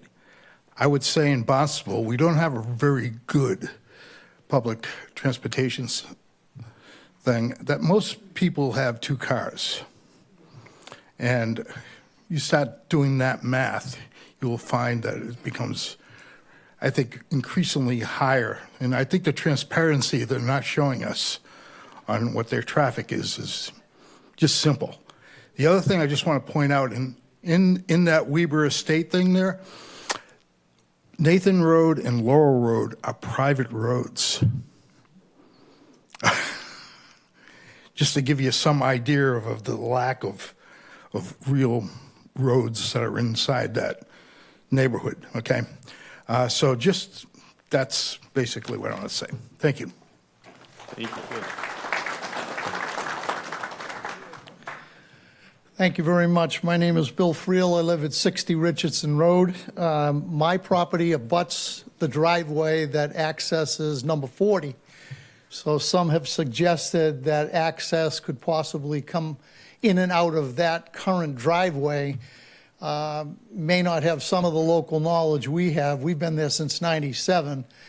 And the amount of activity ongoing at the nursing home, Bell Tower Mall, cut-throughs at the bakery itself, that is already a very congested intersection area right at that driveway. I apologize if I repeat anything that has been said previously, but in the interest of time, I just wanted to spin right through what I had to say. We agree that town planning is an essential part of good local government. It allows for the detailed and thoughtful evaluation of land use opportunities, burdens, and negative impacts. This application should raise major red flags when objectively evaluating it. I reviewed our housing production plan for the town. This includes the town's overall objectives and strategies to implement, where feasible, appropriate housing. Our plan includes, but is not limited to, priorities such as pedestrian compatible locations, readily available access to public transit, resource protection, and community support. The proposed development not only does not accomplish these goals, it makes things worse in the existing neighborhood and does not address local needs. The town should be commended for creating such a plan. It provides the community with discretion and flexibility as to where 40B housing should appropriately be developed. The state does not make us develop 40B housing at any particular site, particularly when the site and the development plan for it is dramatically out of sync with the reality of existing conditions, public health, safety, and the environment, and is inconsistent with the town's own approved housing plan.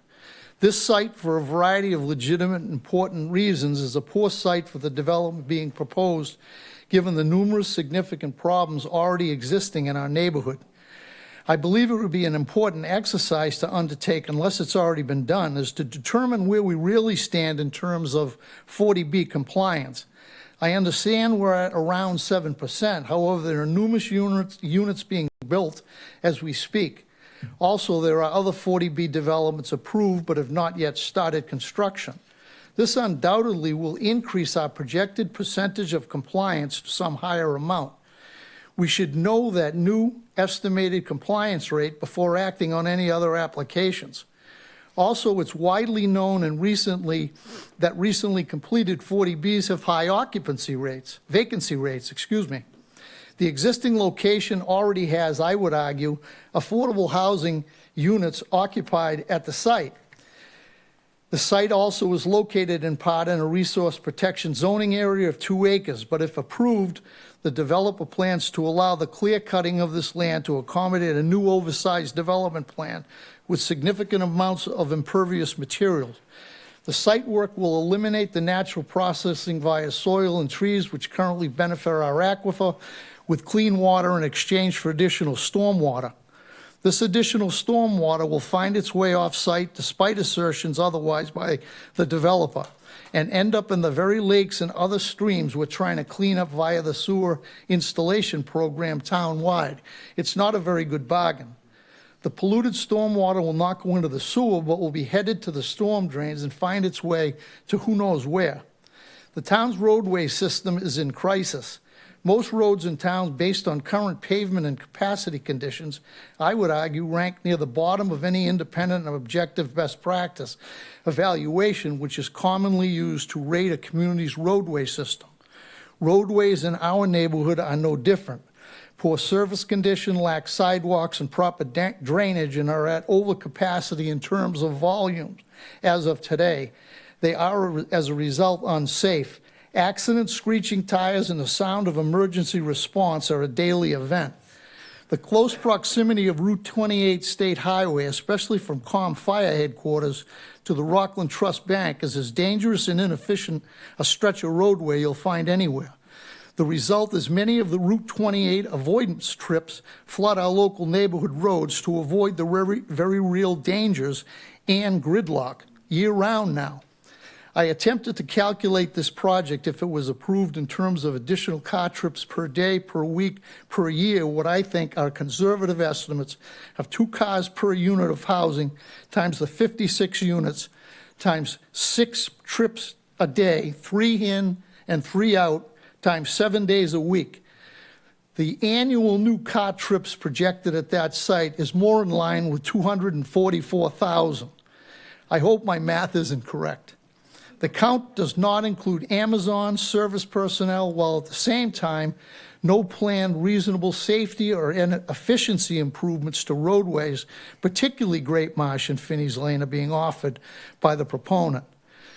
And as mentioned earlier, despite efforts to try and locate COM Water, Fire, Rescue, the Town Manager's Office, Barnstable Police, School Department, and Public Works, comments relative to this project, we look forward to hearing their input because as you know and as you learned tonight, it does not appear to be in the file that was available to us online. Finally, it appears to me the only party supporting the current proposal are the homeowners selling out to the developers and the developer themselves. The project's a threat to relevant public health, safety, and environmental concerns. It's too dense. It's proposed at the wrong location, seeks unreasonable zoning relief, exacerbates currently unsafe road conditions, and is inconsistent with local needs and plans, and will undoubtedly cause the displacement of potentially endangered species, plants, and fauna. This application in its current form should be rejected and denied. Thank you very much for your time.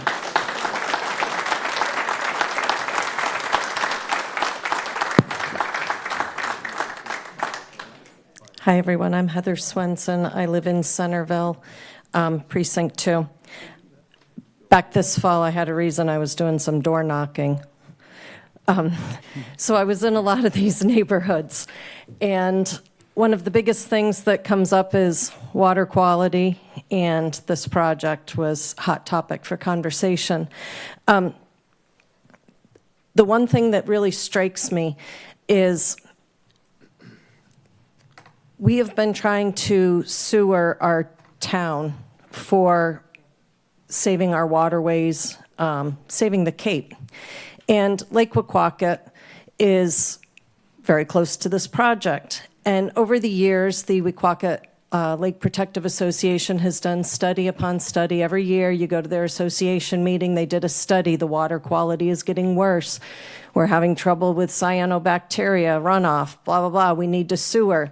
Then we find out Holly Point gets kicked down the road 5 more years. Nope, they're not getting sewered because another project went in. So now you have a development where all these people live, 60-something just across the street, but Great Marsh itself, if you look at the people along Great Marsh Road, you go up into Yacht Club Road and all those roads up there, all waterfront. We're trying to sewer them. We say we're trying to sewer them to protect our lake, and yet they are once again gonna, when do they get connected? They're gonna get kicked down the road again while we watch another massive development get sewered, and most likely the next thing we'll hear is that their sewer connection fees were waived, like all the other big projects that are going into town keep getting their sewer connections waived. And at what point is the local people, you know, you're trying to say you're keeping in, is it in keeping with the community? Well, the community needs to be taken care of before we keep adding to the community to keep in keeping with it. Why should they get sewer before this whole development gets sewer, or everybody else who has been waiting 5-10 years for it? We're trying to protect our area, and we're not protecting it by just adding more and more and more to it. So I would ask also that the DPW, any of the fire and town correspondence be made public and part of record for any of this so that it's available for people to look up. And if obviously this discussion is going to continue beyond tonight, that the public comment be kept open, that this not be the only opportunity that you give us to have public comment as we continue on. Thank you.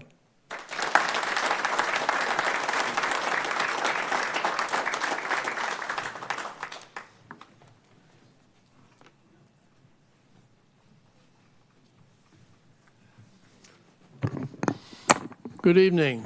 This is a very familiar place for me to talk in this room. My name's Larry Moore, and I live in Cotuit. I've lived on the Cape for 25 years. I've divided 8 years in Hyannis, 8 years in Centerville, and 8 years in Cotuit. I love all the villages. I've gotten to know the area extremely well. I also know how well a good committee is run, and this committee is run very, very well. You people really know how to speak to people, you know how to relate to people, and that's to be commended. But what I'm here tonight for is to try to be brief, which is not my strong suit. First of all, I'm going to hit some of the things that really are repeated. Parking per unit. How many cars are there? People have 2 cars in houses, and where's space for visitors? Where's the funding sources coming for this? Nobody ever mentioned that tonight, where all this money's going to come from. I don't know that Mr. Egan's going to pull it out of his pocket, but he's not John Henry. Mentioning that there's fits in that this project fits within the neighborhood, that's ridiculous. Most of the new projects don't fit anywhere here. Okay, the other thing is, it was brought up that electricity, was going to be the source of power. Where's natural gas? Where's other things that people like and rely upon to make the functions versatile? Wasn't even on the list. So the 4 people that made their pitch tonight, they did what they were asked to do. They came prepared. All of it should be erased. Because what we're looking at is that more issues are brought forward here that give them a chance to come back and do it right. Don't do all the behind-the-door stuff. Coming in and bragging about all the different departments you've talked to in this town, what gives you the chance that you're really getting the right stuff? You get it from the public. The public is what is the strength of this town. This is what I have preached for 2+ years and for this town council when I'm here. And that's what I've done in 18 years on the Conservation Commission. I know how to speak to the public. So in the process of doing that, the local needs are important, but they aren't even identified as to what the local needs are. Identify what they are, but also list what's wrong with it, list the detriments. It's the best way to present an argument is to present both sides of the argument. Now, finally, the other thing is that there is, I understand, going to be more hearings here, and I look forward to those. But I think that what we really have accomplished tonight is that you've been listening and we've been talking, and we're not done. Thanks. Okay.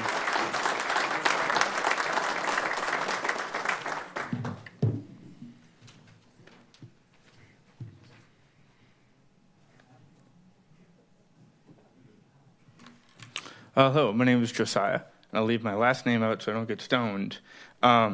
My mother lives on Lake Drive, and her house is the one with all the Jeeps. And now everyone knows where that house is. She did not send me here. I came here of my own free will.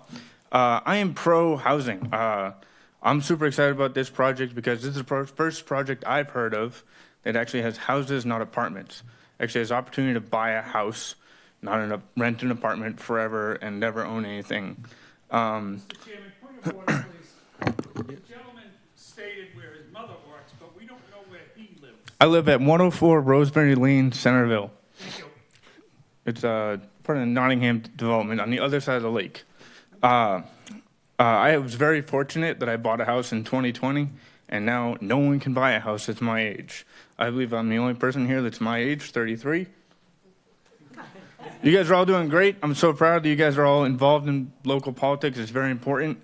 But it's also important to look down the road at young schmucks like me who are a little bit arrogant and think they know it all, but also see like, wait, my sister just moved to New Hampshire because she can't afford to live on Cape.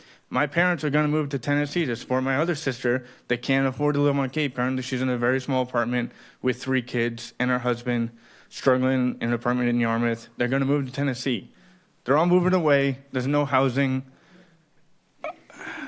So to sit in the audience and hear all these people talk about, well, it might affect my sidewalk or it might affect my, I don't know, my baloney reason, it seems unreasonable to suggest that we cannot have more houses on Cape Cod due to there might be other families near me that are local.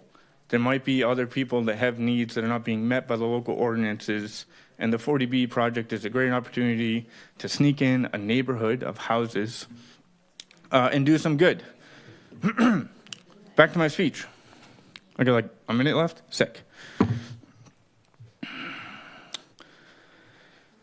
Done correctly, it will create an opportunity and blessing that you all have experienced by having the opportunity to buy a home. This opportunity has been taken away due to local and national politics. We don't need to get into that. But I fundamentally do not understand the good project, wrong location. It is a neighborhood built across the street from a neighborhood of similar sized lots and houses with a similar price point. And then there will be a commercial multifamily unit built next to a commercial multifamily memory care unit. Please do not pull up the ladder behind yourselves. Think about the next generation. I hope you guys all have friends and family that don't need housing. Thank you. Thank you, Josiah.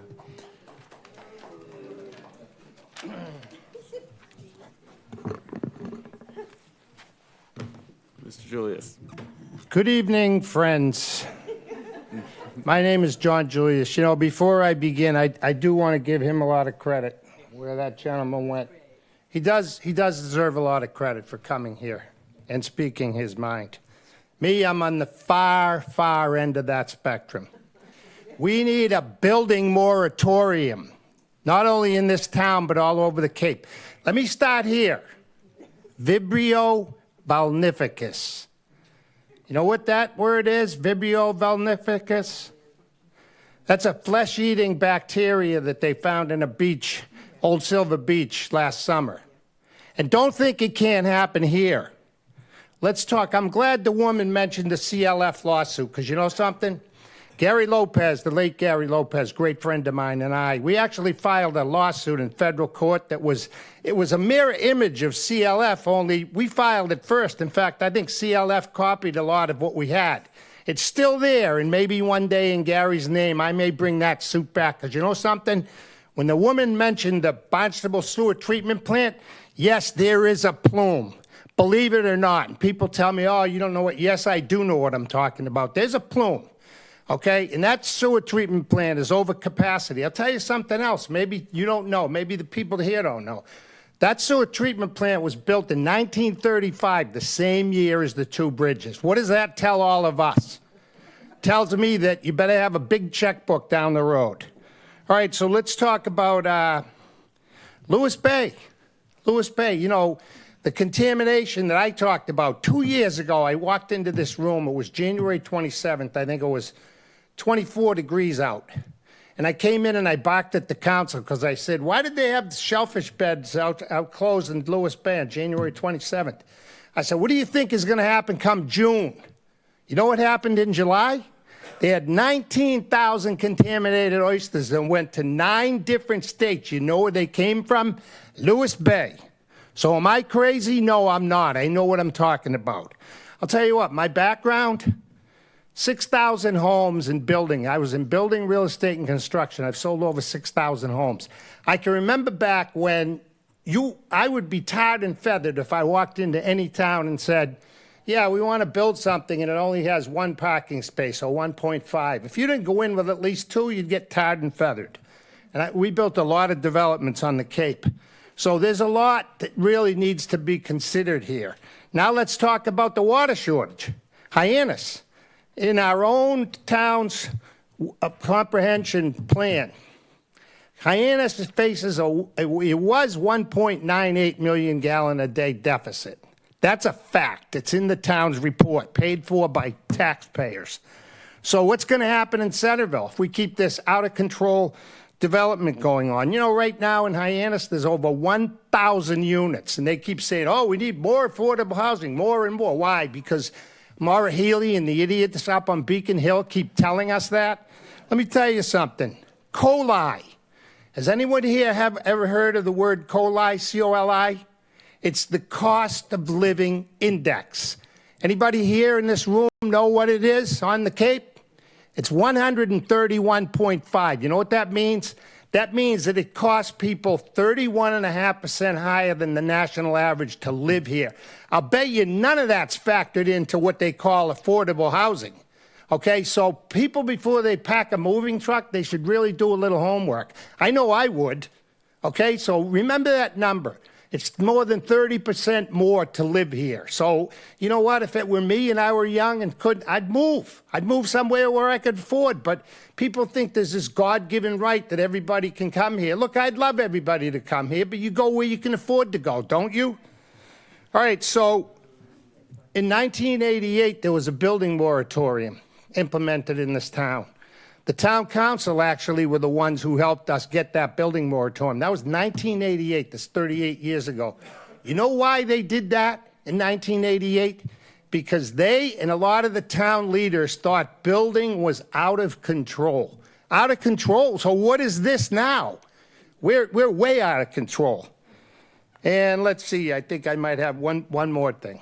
Yeah. This proposed development, if I'm correct, has 21 homes, 36 apartments, and if I recall hearing it, I was watching earlier. I wasn't even going to come tonight, and my blood boils so much, my Italian heritage. Here I am.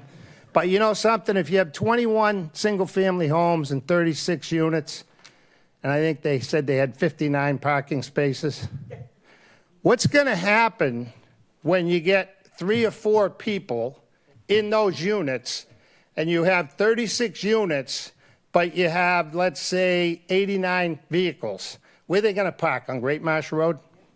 I'm going to leave you with that. And again, as I always try to do, I give you guys a lot of credit. You have to sit here and take the stones thrown at you. Sometimes I get them tossed at me when I walk out to my car, and that's why I give you the credit. I do thank you for the time you put in. I'm sure these people all do. Everybody's here late at night, so thanks for all you do. And this is not the last time you're going to see me.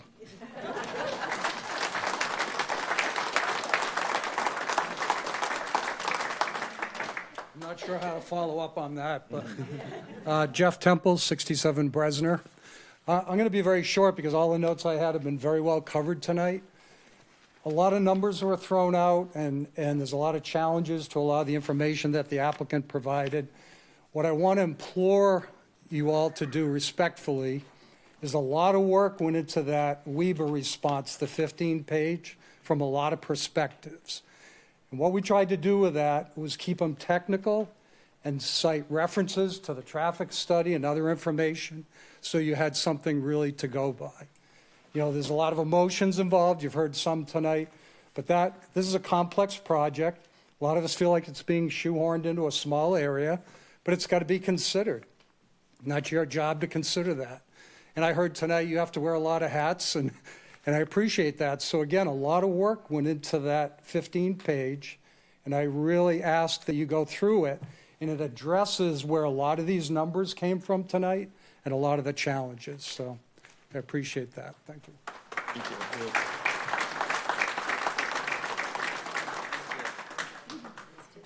Is that everyone else?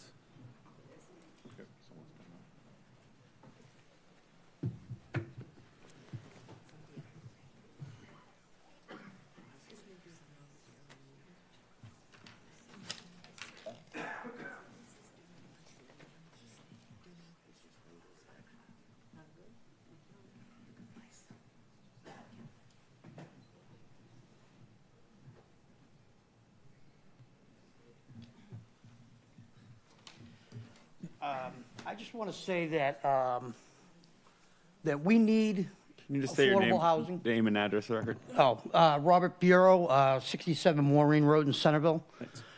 I bought my house in 2020, and I fortunately bought it at the right time.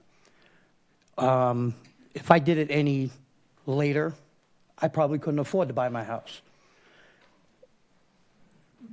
Giving people a chance to buy a house, we need to, as a community, to let that happen.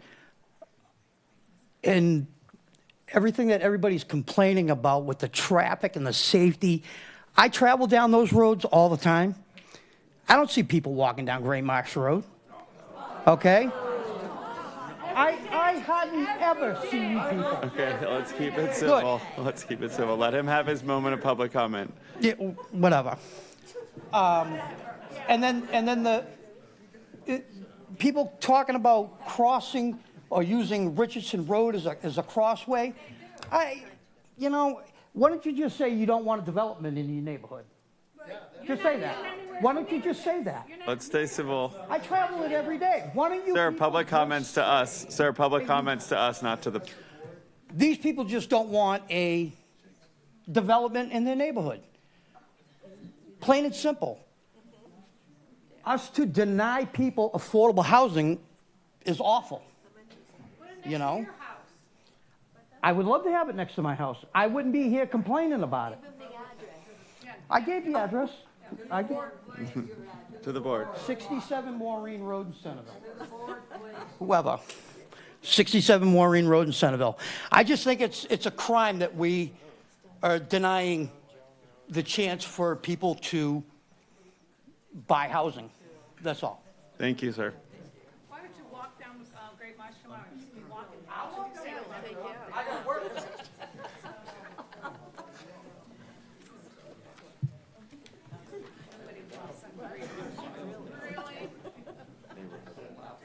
I'm surprised. He lives in my neighborhood. I'm surprised.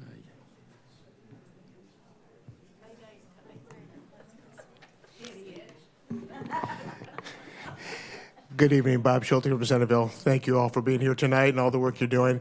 Just a question for the developer. I'm just curious when we're talking about what some of the market rates are. For example, when the young man said about wanting young people to be able to buy the house and his family. If they can give us some idea, and I know you can't give us an exact number, but what would be the market rate rentals on the apartments, and what do you expect these market rate homes to sell for? Earlier you said this is a $650,000 market. Are you expecting to get $650,000 for these individual homes that you're planning to build? Thank you. Thank you, Mr. Schulte.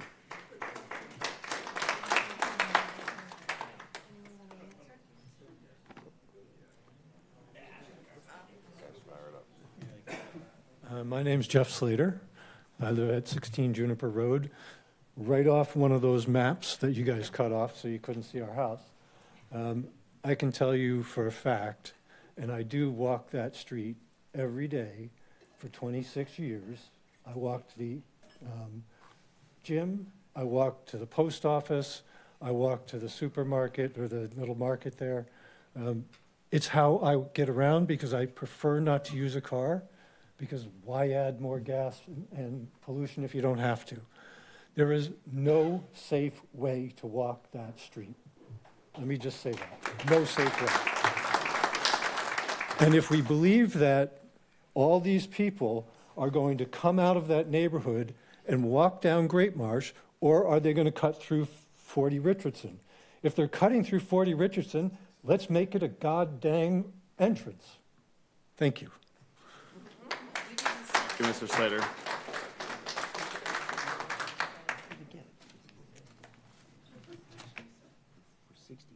Anyone else?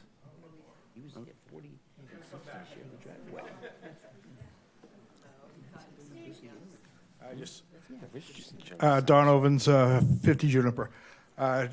Just quickly, market values. There's a house that just went on the market on Great Marsh, $499.9, and it's not a beautiful house. Okay, so this is the reality of where we are. That's the market. That's not something that's being made up. Some real estate, houses on Great Marsh have sold, I think, anywhere from the vicinity of $650 down to $500,000. So it's a very robust market that we're in. It's not our fault that people can't afford them. This is what the market says, and that's what we have to live with. Thank you. Thanks. All right, if there's no more public comment tonight, as requested, we're going to keep we're not going to move anywhere on this tonight, and the public hearing will stay open and public comment will stay open. But two things I wanted to address. One, Anna, the DPW response and those that we've received, are those now in the public folder? Okay, so those are there. And anything we receive, usually within 24 to 48 hours, is in those public folders, right? Or within minutes. And if anyone needs access to them, feel free to reach out to Anna, and she can make sure you have access. Does anyone want to respond to public comment or have any responses or? I don't, but I certainly hope the applicant's been listening. As I said earlier, if our role is to apply the standard of whether this meets, and I want to read the word specifically, is consistent with local needs. There was a lot of local concerns expressed. So I know some of it has been addressed, to be fair. I don't know that folks had a chance to look at all the materials that are on the town website. But Mr. Singer, Attorney Singer, instead of us talking, I think it would be useful to hear the applicant address some of these issues. And I don't mean tonight. And it doesn't have to be tonight. Right. Yeah. Right. At 10:40, I'm not going into depth. I'll tell you that now. And maybe it's more productive if we share some of our concerns that maybe didn't come, so you can work on those items as well. Please. Or highlight some of the public concerns that we want to highlight and see, a more robust response to. Does anyone want to start? Just a real simple question. Is there any pedestrian access? You don't have any frontage on 28, but is there any kind of access that you could arrange?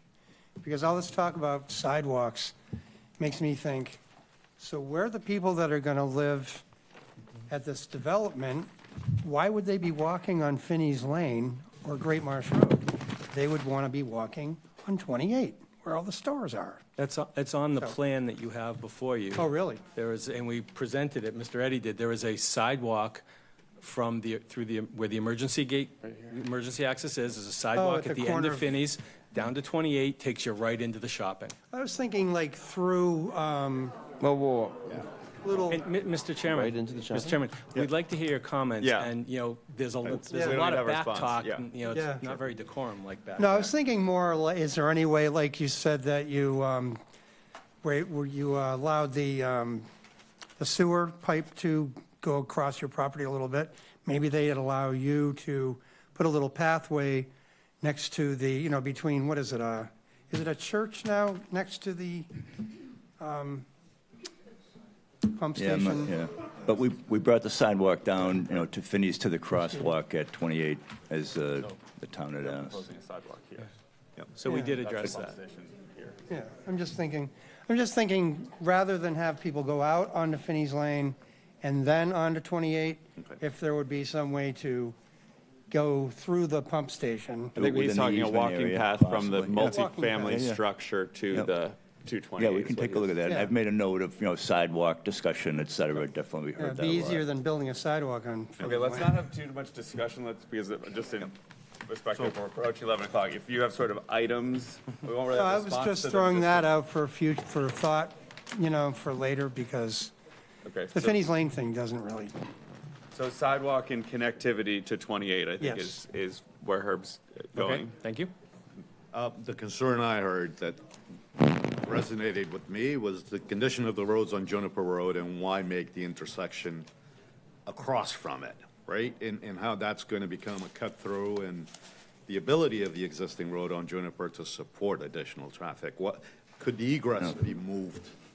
And I heard the concern about not having it offset, but does 100-foot. I have a question, I guess, and I'm interested in hearing. The roads, Juniper and everything, and the development across Great Marsh, those aren't through roads for this project. The alignment of the intersection is They just to will get under become. Great. No. Yeah, but to, No. but to, yeah, so. I live right up the let's street stay from on- there, as you No, know, I and I appreciate get that. lost in there when I go in there. They rerouted us when they were doing the sewer work. I got lost, so nobody's going to be using that. To answer, Sorry, people. Hold on. to answer Mr. Alves' question, Sorry. Let's just stay focused here. So some of the concern of, again, we're trying to just sort of put bullet points here, not have another discussion now to prepare for the next hearing. So, can I? So Mr. the Chair- concern is connectivity through the other neighborhoods to 28, I believe is the concern. No, to the egress No, to point. To the- Finney's Lane. They're concerned, Great Marsh Road and Finney's Lane. The Swiquocket Estates, Yep. that basically is, Juniper Road. Juniper Road, it's from that herring run. It's actually the Centerville and River. how it connects back out to Finney's. And through Cove. it's this and- big block. Yeah. Do you know what I'm talking about? Probably. We It's will- across from where the entrance is going to be. no, we hear the question. And I don't see that. I seem to be contradicting the people in the audience, but I don't see that ever being a cut-through, right? I've heard concerns that it already exists as a cut-through. It's being used as a cut-through. The moment you create an egress into this project across the street, you're creating a cut-through. If the board ultimately, and this is something Mr. Eddy said he's going to look at, you could flip a lot in the access. It's going to mean another conflict point on the road. It's going to mean some headlights going into someone's driveway, but it's possible, probably. And so we're taking your comments and we will look at that. And again, it's how we get to what is the best solution. Yeah. And we are not traffic experts here, any of us. So we rely on experts or, independent evaluations to determine what is the best for the neighborhood. Yep, and at the And next we can hearing- ask for that. Yep, I would appreciate a response to the concerns about the traffic study. Because I heard you, and I've also heard the simple math that given the number of units, the number of people, the number of cars, and so a rebuttal, as it were, would be useful to hear. not sure of the term, but point of order, question. How does this group, without being all crazy and everything, how do you respond to answers being given to you right now that are new tonight? How does it officially work? So we'll, And it's just everybody's yelling. we're giving the applicant the opportunity to hear all of this, everything all of you have said, and we want to highlight the things that we've been thinking and have sort of come up with, and then the applicant will come back and make another presentation the way they did to start tonight, with all the, taking into all that information and try to sort of give us solutions and resolve that. And But this is going to be on video. You can watch it and make notes and then come back for public comment again, which will be open. And so then there'll be another opportunity for public comment after that. And if there's more concerns, we'll go through the same process again, and the applicant can come back, and we have opportunity to ask for professional help if we need it to determine the outcome of some of these things. So, Jake, I read somewhere that Microphone. Microphone. Is your microphone on? that Finney's is under roadway moratorium until 2029. Does that mean what? I mean, again, question for the applicant or the Yes, engineer, but I believe that if they need to connect to utilities in that road, they will not be doing that until that's 2029. Right, that's likely what that means. After the road is repaved, all the utilities going in, sewer going in, Finney's was repaved, resurfaced, they put a 5-year moratorium for cutting into the pavement for utility connections. That's what that is likely referring So you have to get yours in ASAP, But or we don't have any connections that we'll be making in the pavement. And oh, all right. We're Okay. not proposing to connect Okay. underground to Finney's. that's about cutting into Okay, the road. let's They just don't try want to keep they don't this want to in disturb the order. road Manny, surface. I want you to finish your list of things of concern. So Attorney Singer has it, sort of noted here. I will reiterate some of the things you have heard, and I hope. Remember, we only have 15 minutes to 11. Okay, hopefully you took notes, but the question about, in your application, you say that this area is designated as not being in wetlands. The neighbors are raising something else. It's a nitrogen-sensitive area. The Centerville River runs through there. I guess I want to hear from you the implications of, it goes back to this stormwater system and the questions that DPW has raised. So come back with a response to the DPW concerns as well as what the neighbors have raised, which go beyond this being not a wetland protection area. Yeah, no, we'll address the stormwater in detail, and I'll submit a note on, nitrogen calculations. I'll run a nitrogen loading calculation. I think with removal of the septic systems that are out there and the connection to the sewer, I think we might. But again, actually to the see a gentleman's point, reduction. it would be good if you could put that all in. We'll So follow I'm up. sorry, but I'll just go down my list and then I'll pass it on to my colleagues here.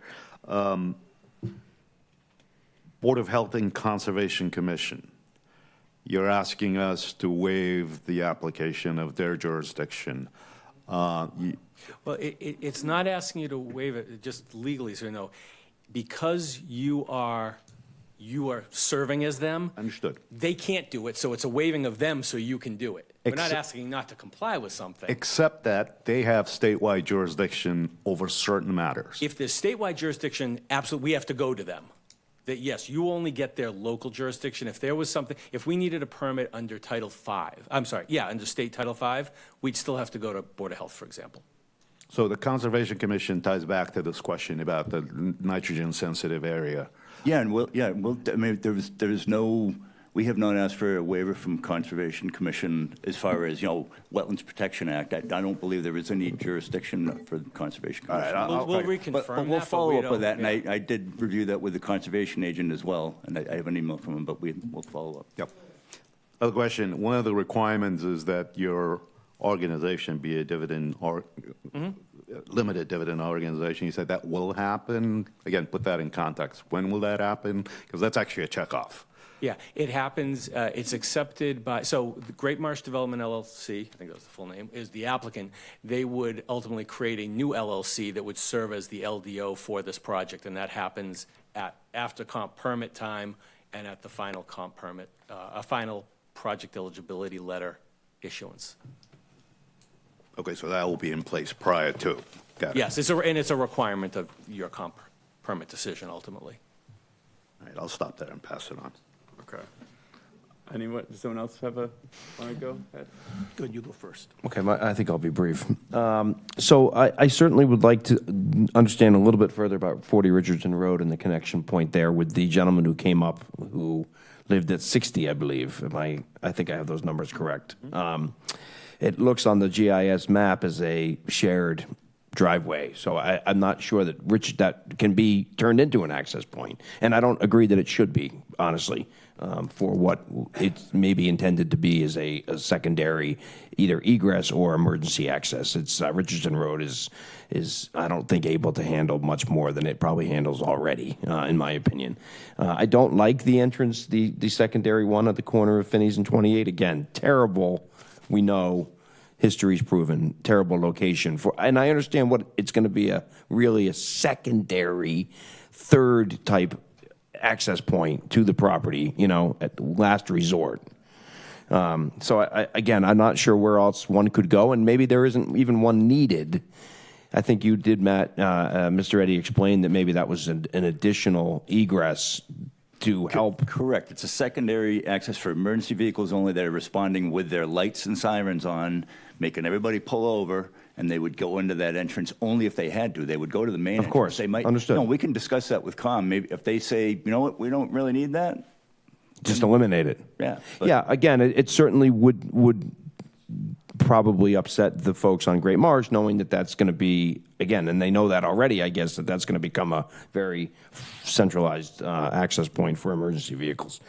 I would like to see the plan a little bit further developed with the driveways in place within the development itself. And the only reason why I say that is I certainly have concerns, as has been shared tonight, about the amount of automobiles.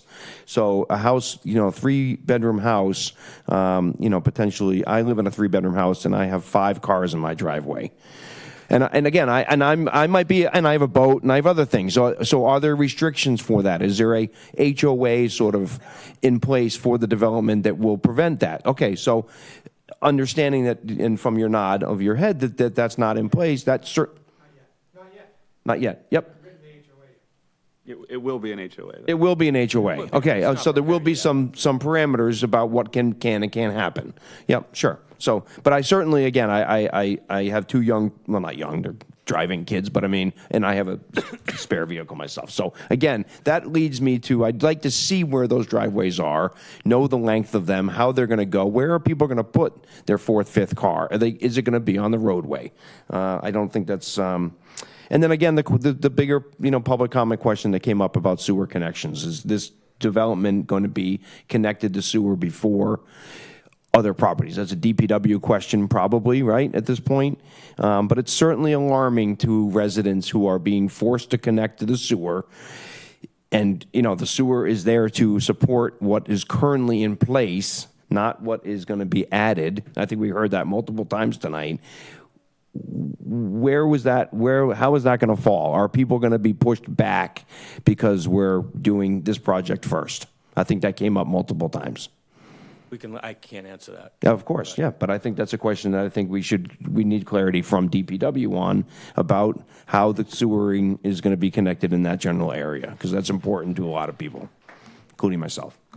Yeah, and how it affects the overall plan and potentially the budget too. I Yeah, guess. and the flow and how is it going to, again, we have a lot of questions about, the sewer treatment plant and the capacity and so forth, and where that, will be discharged, and there's lots of opinions on that, and whether they're from the town, whether they're from, folks that do a lot of business with that, about discharge, capacity levels. Can that treatment center handle what is certainly being proposed, if not already being it goes applied? to the same question with Hanover too, or whatever. How much capacity is it taking of the plan? 100%, and there's just another whole project that's adding volume to that.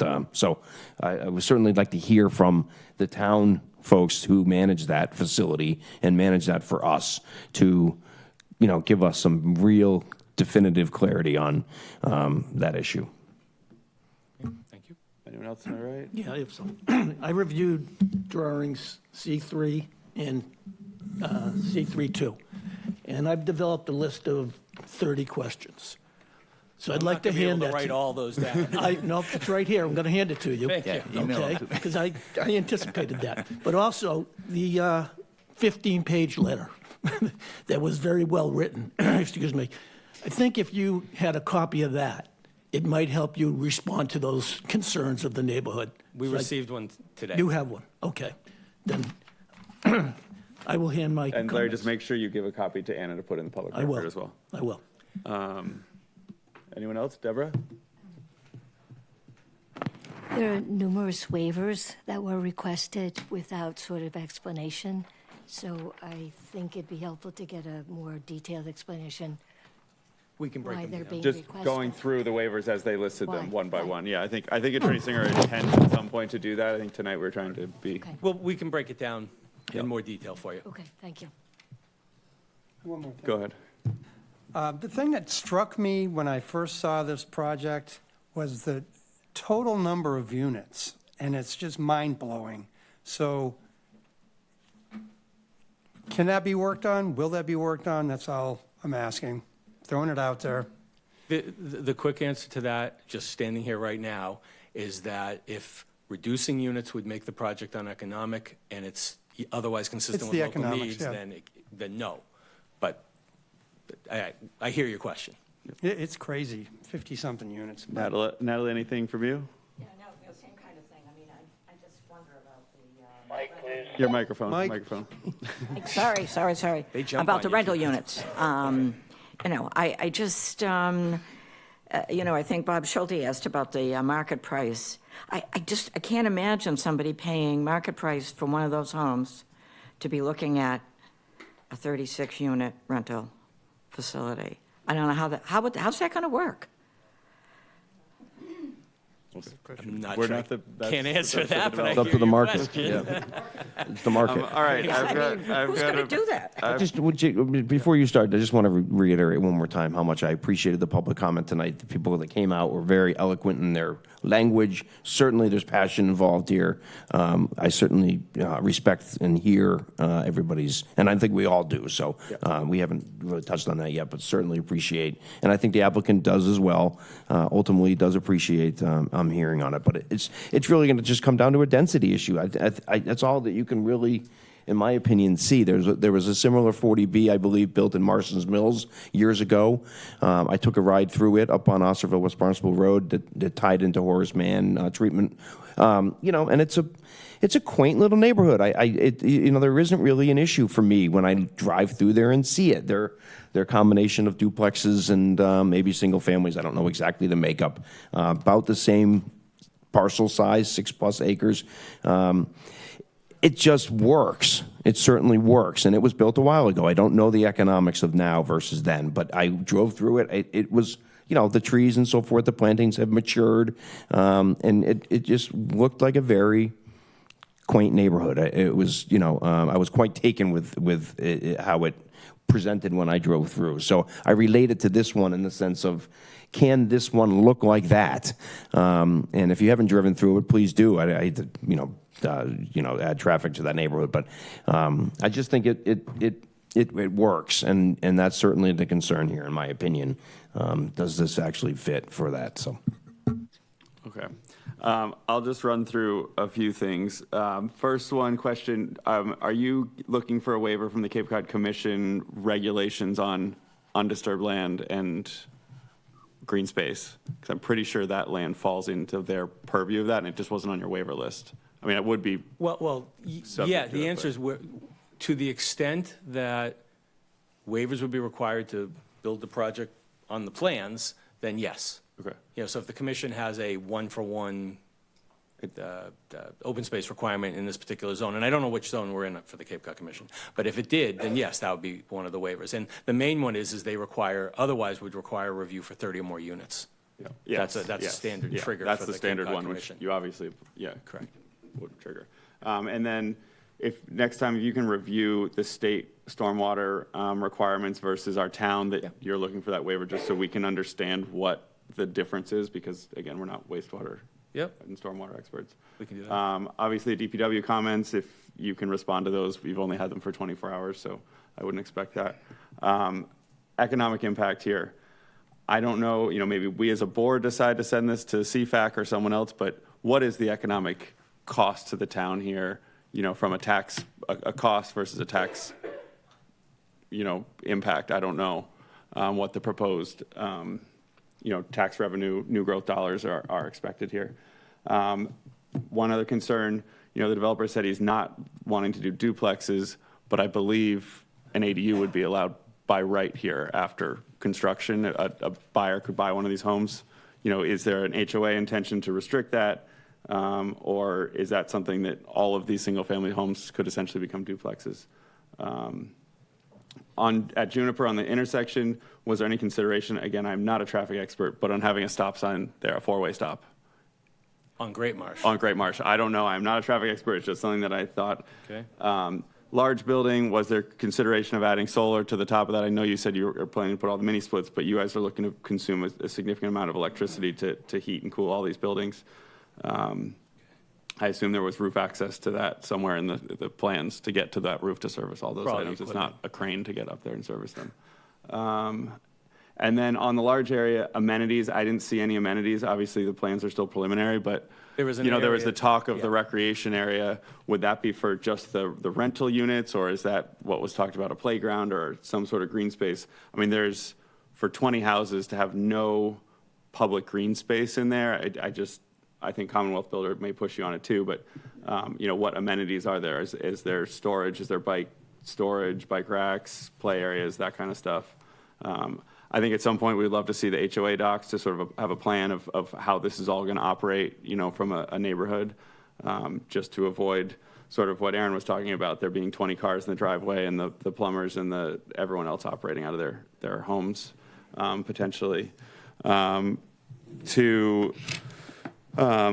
think it was Heather's comment, or Ms. Jones, light pollution stuff. I don't know if you guys are at a point where you can give us some 3D rendering stuff that kind of gives a sense of what the neighborhood looks like from a, sort of massing and landscape plan. Obviously, these plans have no landscaping, so we don't know what are existing trees staying on some of these single-family lots. Is it all just new build, or will it just be hedges, or will they be, clear-cut lots with houses on them? The parking, I'd love to hear justification of why 9 feet versus 10 feet and 20 feet, or 19 feet, I think, in length instead of 20. If you guys can just sort of, give us that. What else? I mean, just sort of, I think obviously your plans are new and early, but anything you can sort of just start to create the vision of what this neighborhood looks and feels like, I think that helps all of us, including the public, to see, that this is a neighborhood, not just a, stamped out big vacant space. And to have an idea of how many of the trees are going to be cut down. Is it going to be clear cut? We didn't sort of get to that. Is this lot going to get clear cut and rebuilt, or are we trying to fit all these? You have no septic system, so obviously you can move around on these lots relatively easily without necessarily taking down all the trees. And then on the waiver for the large structure, 2.5 stories is the bulk regulation there, I believe. Could it be, or are we considering it 2.5 stories, or you're calling it 3 stories? Or could it be 2.5, so that's not waived? Let me not answer that now, Okay. but let me take Yeah, the I question. mean, again, I'm not looking for answers. I'm just sort of putting things that I was sort of questioning out there. And then obviously the sidewalks. That seems to be one of the biggest concerns of the public. Is there an opportunity to add a sidewalk on Great Marsh, or is that just that road layout could never handle that? And is there sidewalks inside the village, inside the neighborhood? There's none proposed right now, is that correct? Correct. Okay. Nope. Is that not a requirement of a subdivision plan? We asked for waivers from You're the asking a waiver subdivision for regs on certain aspects, and right now, internal sidewalks are not proposed. Okay. So, again, I think it's just, if there's a way to somehow come back to us with a way of addressing some of this real concern on the safety of the roadways for the people that are going to be, walking and traversing these areas. I think that's pretty much everything that I had. Anyone else have any follow-up?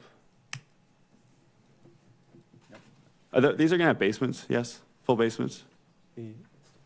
Okay. For the houses, yes. Yeah, in the houses, okay. Now the next question, Attorney Singer, what sort of timeline Do you want animated clear that it sounds like our January 28th is very busy? And I don't know, board members, a question for you. Do we want to have another hearing on this that is remote for some of our residents that maybe can't get to town hall or don't want to get to town hall? Again, I try to do this one remote, one in person for some of these things because it's. Can you do a combination, like if somebody can't be here, can they log on remotely? We don't. You have a microphone. We don't have hybrid. The Zoom, unfortunately, again, it's just not the same. We've all experienced That's why I that. try to do both. Of course. But then there's some people that say, I can't come and sit at town hall. I understand. I don't. Yep, no doubt. It's nice to be at home, but it's certainly not the Many same. showed up so. tonight, so it didn't seem to be a They problem. had to sit through our first two. It's really We would prefer it to be in person in February. I want to 11th do is another the one in next person. meeting. I'm more questioning, do we need to do one in Zoom at some point in here to make sure that there's a sector of the public is heard? That's not my I'm call. putting it up to the board, really, to make that Yeah. decision. If you feel comfortable, we just stick with in person. I don't know. I hear it from other members of the public that, they have kids and stuff and they can't bring them to town hall and sit here for an hour, but they would love to chime in. Granted, they can yes, send us emails, but I- they can send us emails. So yeah, that option. Yep. I think that would make sense, but I think the next round, as Attorney Singer just mentioned, February 11th would be our next in person. We should probably hit that and then maybe tack them on for the last meeting in February as a Zoom. Yeah. I mean, certainly going to be needed, I would assume, I would guess. I mean, For tonight, we need a day certain, so Yeah, February 11th will work. Is February 11th sufficient time to get everything you guys need together, do you think? Yes. Okay. And are we good? The best we can. And are we okay scheduling? Okay. So I was going to make sort of I said I didn't have anything else, but I lied.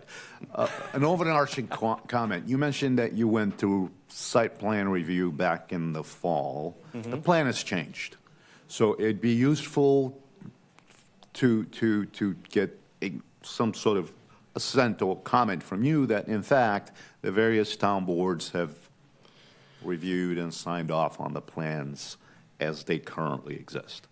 And we can consider that, just so you know, the only change was when we added 40 Richardson, we just took the triangle away.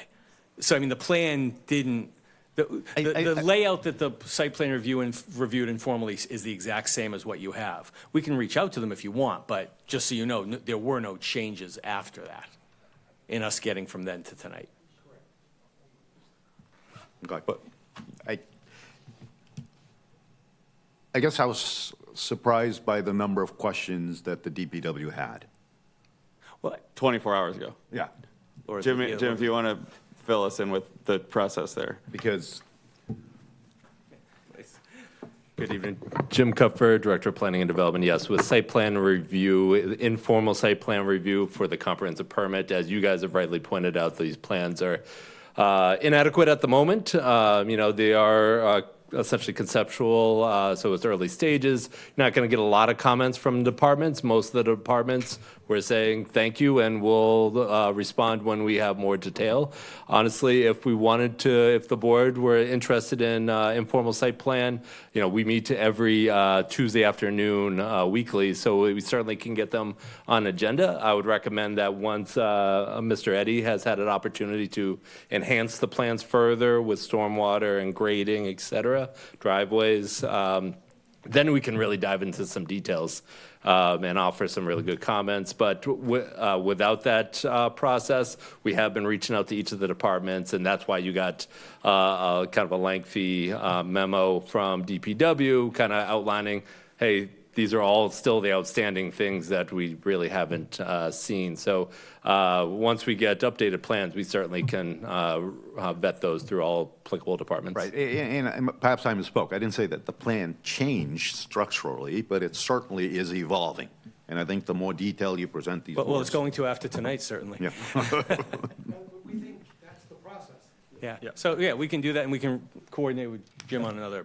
One other thing, Attorney Singer, can you just next time just confirm that? I think Jim and I talked about the paper road that's in there. Is that how that's recorded or owned or Yes, not, we submitted a letter from the applicant's title attorney with, I think it's like 47 pages of deeds, plans, and a letter. So that has been submitted. Okay. Anyone else from the board or anyone else that we feel we want? I mean, ComFire's been sitting here tonight. We haven't asked them anything. ComWater, I think maybe someone's here from them, but we didn't ask them anything. But is there anyone else from the town that we want to hear from? Police did say, if I'm going from memory, the police chief basically said that they're stretched thin on response. Or maybe it was ComFire, that they are stretched thin, and this will increase the burden on ComFire, I think it was. It was fire. You know, and we maybe need to ask the police chief the same question, just to check that box. But anything else that you guys can think of? I mean, that was sort of where I was going with CFAC of like, hey, how does this impact our schools, our town budget, you know, new growth dollars versus new costs? I was going to mention schools, right? I mean, the traffic study obviously has to take into consideration school buses. I mean, these houses are going to have families with children who are going to be attending schools. They're going to be walking on that road without sidewalks. I don't think that was addressed well, and that's a population that's obviously critical. If we're going to have a number of kids in these 36 units or in these 20 single-family homes, access or coming and going to and from school. And safe places for them to stand and where. Right, I mean, there's no place to stand I drive down that road. I live right around the corner. I drive down that road and instinctively just go down 15 miles an hour because if somebody just pops out, there's no place to go. Anyway, it'd be useful to have that added to your traffic discussion. All right, so I'll make the motion to continue item 2025-025 to February 11th, 2026 at 7:03. Two, what do we have? Second. I don't know, 7:03.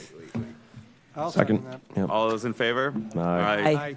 Just for note, the public hearing and the public comment is still open. We appreciate your time. Thank you. Thank you, Attorney Singer. Thank you.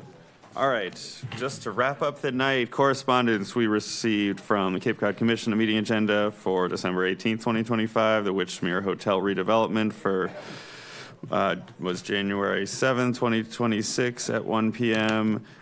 Great Neck Road, WCT Pro Forma was received 1/12/26 at 10 a.m. Southwind Plaza A&R exemption was 1/22/26 at 3 p.m. Witchmere Hotel redevelopment is January 22nd, 22 at 3 p.m. And the 26 Shark Painter project meeting is 1/27/26 at 1 p.m. And the Provincetown Pier Hotel project is 1/29/26 at 3 p.m. Anything we didn't reasonably anticipate? Okay, we have one more thing that we're supposed to do tonight. We can put it off. Well, I don't know if we should put it off. Oh, we're supposed to be Maybe meeting with Jim can give us a little guidance on this. But the discussion is to discuss and appoint a representative to the new town council subcommittee on zoning. The committee will consist of five town council members and a representative from this board and the planning board, and will be responsible for reviewing and recommending any potential zoning changes.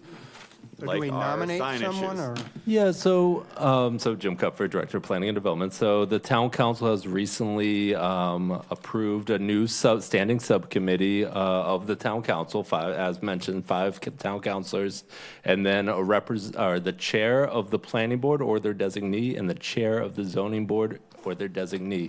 Ultimately, the charge of this subcommittee is somewhat stems from this earlier discussions, maybe almost a year ago now, where the question of where does zoning come from, and we have a lot of conversations weekly about potential zoning amendments and who should move those forward, how should those get drafted, et cetera, et cetera. And it was partly on my request to establish this subcommittee so that we can daylight that early process, meaning that when suggested amendments are being discussed, that we do those in a public session with a subcommittee of members that are ultimately charged with reviewing zoning and ultimately in the form of town council adopting zoning.